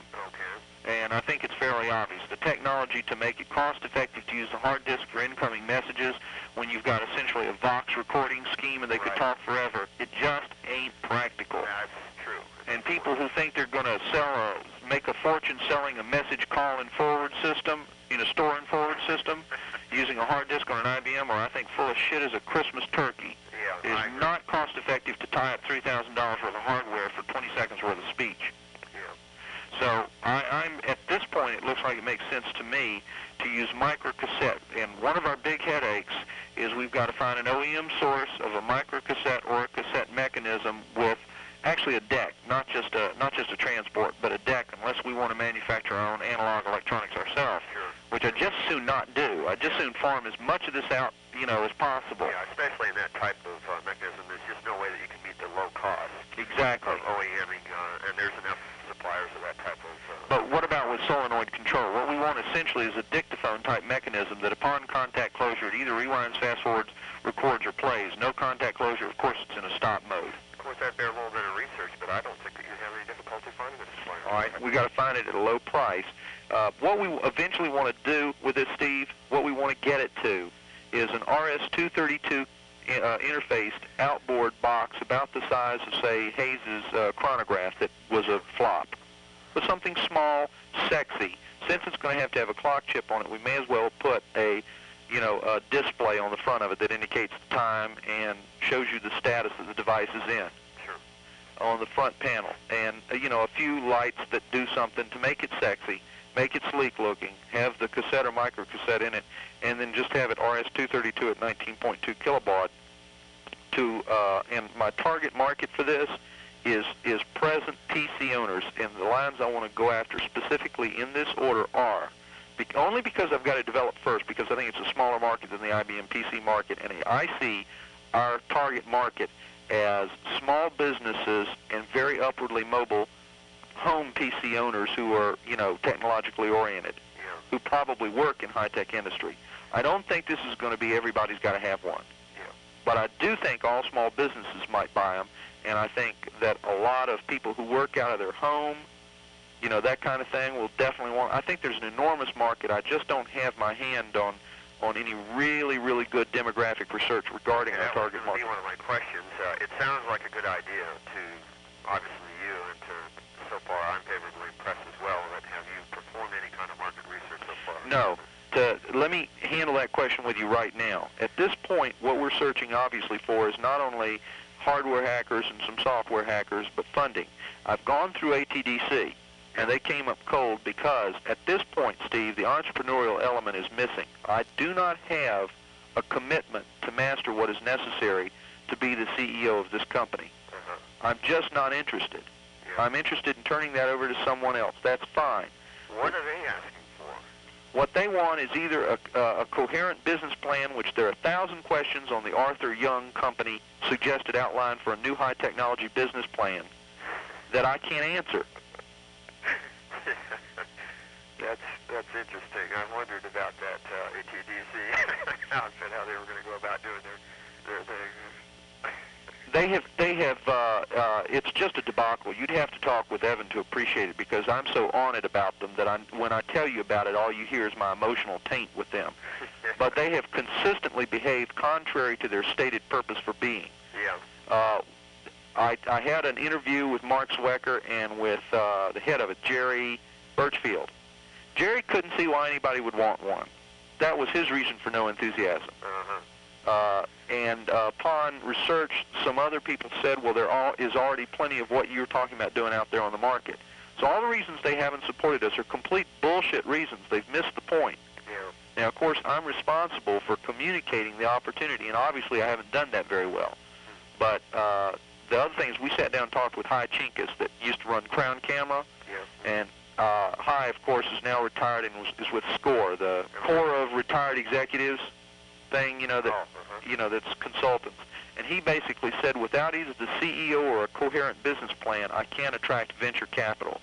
Now, he said we might talk to someone like Ron White or someone like that is doing some real out-on-a-limb speculative stuff. But, I'm to the point of negotiating with Dennis Hayes and selling this thing to him just outright if necessary. I want to see it come to fruition as a product. We have a marketing approach. We have, I think, in marketing terms. That's sort of my special distinctive competence. And we've come up with what I think is a great name that we're in the process of trademarking. We're going to call it George, because there is no distinctive acronym or descriptive phrase that outlines all the things it'll do. There just isn't. So we're going to play up the human attribute aspect and simply call it George. Let me go ahead and drop off Evan's dictation machine here because I'm using up his tape. Hold on a minute. Actually, George was my name for this device, but it was a good marketing name too. I chose the name George because there was a ridiculous character that I'd been playing on the Atlanta conferences whose name was George, and I decided to name this after him since George on the conference was my alter ego. The name George turned out to be such a good idea that within 3 or 4 years there was a high-tech company that came out with some computer-related telephone device, and they called it George. It didn't do interactive answering machine, though. In 1983, there was no end in sight for George, but that changed. Now, in 1984, George actually began to announce with Pat Fleet's voice instead of mine. Now, I didn't keep my incoming message tapes, and so these are the only surviving recordings of Pat Fleet being the voice of George. You'll have to strain your ears to hear under my babbling the sound of George operating with Pat Fleet's voice. 180, dial 0, up to 189, dial 9, 190, just hold on, 191. So that's the case. 212, to save time in the future, please enter your preference digit immediately after dialing your account code. 213, you have changed your call preference. 214, we'll call you back and connect you to the party line momentarily. 215, excuse me, payment for your account is now past due. Please remember, payment is due before the 1st of each month. All accounts unpaid as of the 6th. Please accept our thanks if you've already mailed your payment. This one's in 2 parts, A and B. 216, in order to be connected, please remember to dial 9. 222 is not a valid preference code. Bye. You'd think that having Pat Fleet on George would be good news. And in a way it was. But why did we call in Pat Fleet for a session? It was because we had a new business coming. By 1983, George was running using a telephone interface board that could decode touch tones and provide good audio coupling. That board, which could handle only one phone line, was $500. That's $1982 for one phone line. Now, in fall of 1984, when the business went from experimental and free to commercial, that was when that $500 board for the Apple II needed to go into the business. And that was the end of George. But there was also another reason, a technical one, that George could not have continued in its existing form through the 1980s. And it had to do with the fact that George listened to the phone line using the Apple cassette input. The cassette input was designed for loading programs for cassette tape, and the only thing the cassette input could detect was zero crossings. Therefore, it allowed George to hear the phone line, but only in terms of sound or no sound. There was no ability to detect relative levels of anything. There was no way to distinguish between blah blah blah and background noise. Now, the good news for the early days of George is that everyone, and I do mean everyone, was using a telephone with a carbon mic. If you go back and listen to all of the recordings of people using George that are in this program, every one of those people is calling from a carbon mic telephone, be it Princess, 500 set, 2500 set, Trimline, they all have carbon mics. Now, around 1982-83, new telephones, not made by the Bell system, began to come onto the network. These new telephones didn't have carbon mics. They had condenser mics, or something like it. And while the voice quality was better, there was a major technical drawback which I don't think anyone realized at the time. As soon as these new telephones came onto the network, something changed. You could no longer talk on the phone while washing the dishes without the person you're talking to knowing that you were washing the dishes. You see, Mr. Gray's invention of the variable resistance transducer, which became the Bell System's carbon mic, had a wonderful side effect. Despite the fact that it gave a distorted sound, it automatically filtered out background noise. If I were talking on a carbon mic right now, you wouldn't have heard that car in the background. Nor would you hear the room echo of the place I'm recording in. That's what I'm talking about. Carbon mics wouldn't let you hear that. Because this isn't a carbon mic, I have to use the computer to do what a carbon mic would do and reduce the room echo and most of the cars going by. The difference between a carbon mic and a condenser mic was huge as far as George was concerned. Had George continued to run through the second half of the 1980s, there would have been more and more instances when George just seemed to have gone away, lost in his thoughts. Actually, George would be hearing background noise in the caller's environment that the caller hadn't even thought about, and that's why it wouldn't come back and respond. Here's how it is with a carbon mic. All right, what's your number? 555-2368. Thanks. Anything else? Now, with a condenser mic, it's like this. All right, what's your number? 555-2368. Hello? Are you still there? Thanks. Anything else? Okay, I'm exaggerating a bit there, but that was the problem. The newer telephones made the background noise so loud that George couldn't tell the difference between it and speech, and so it totally messed up the timing.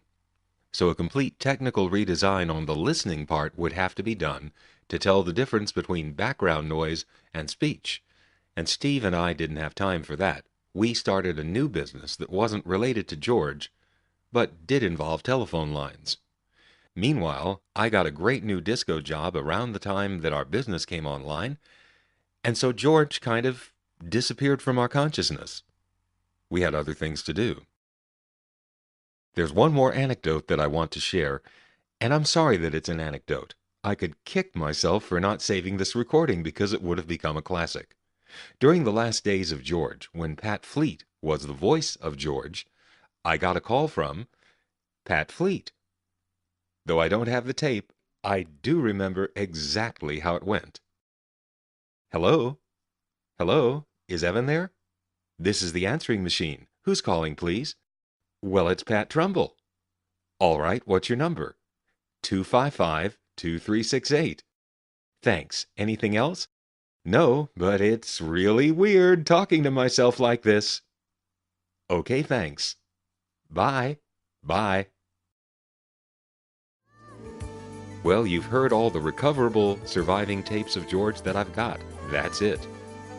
There are more of our exploits from the early 80s, including the beginnings of that business, coming up in following episodes. Bye. Bye. Bye-bye now. Think normally it'll work for you. We're sorry. Your call cannot be completed as dialed. Please check the number and dial again.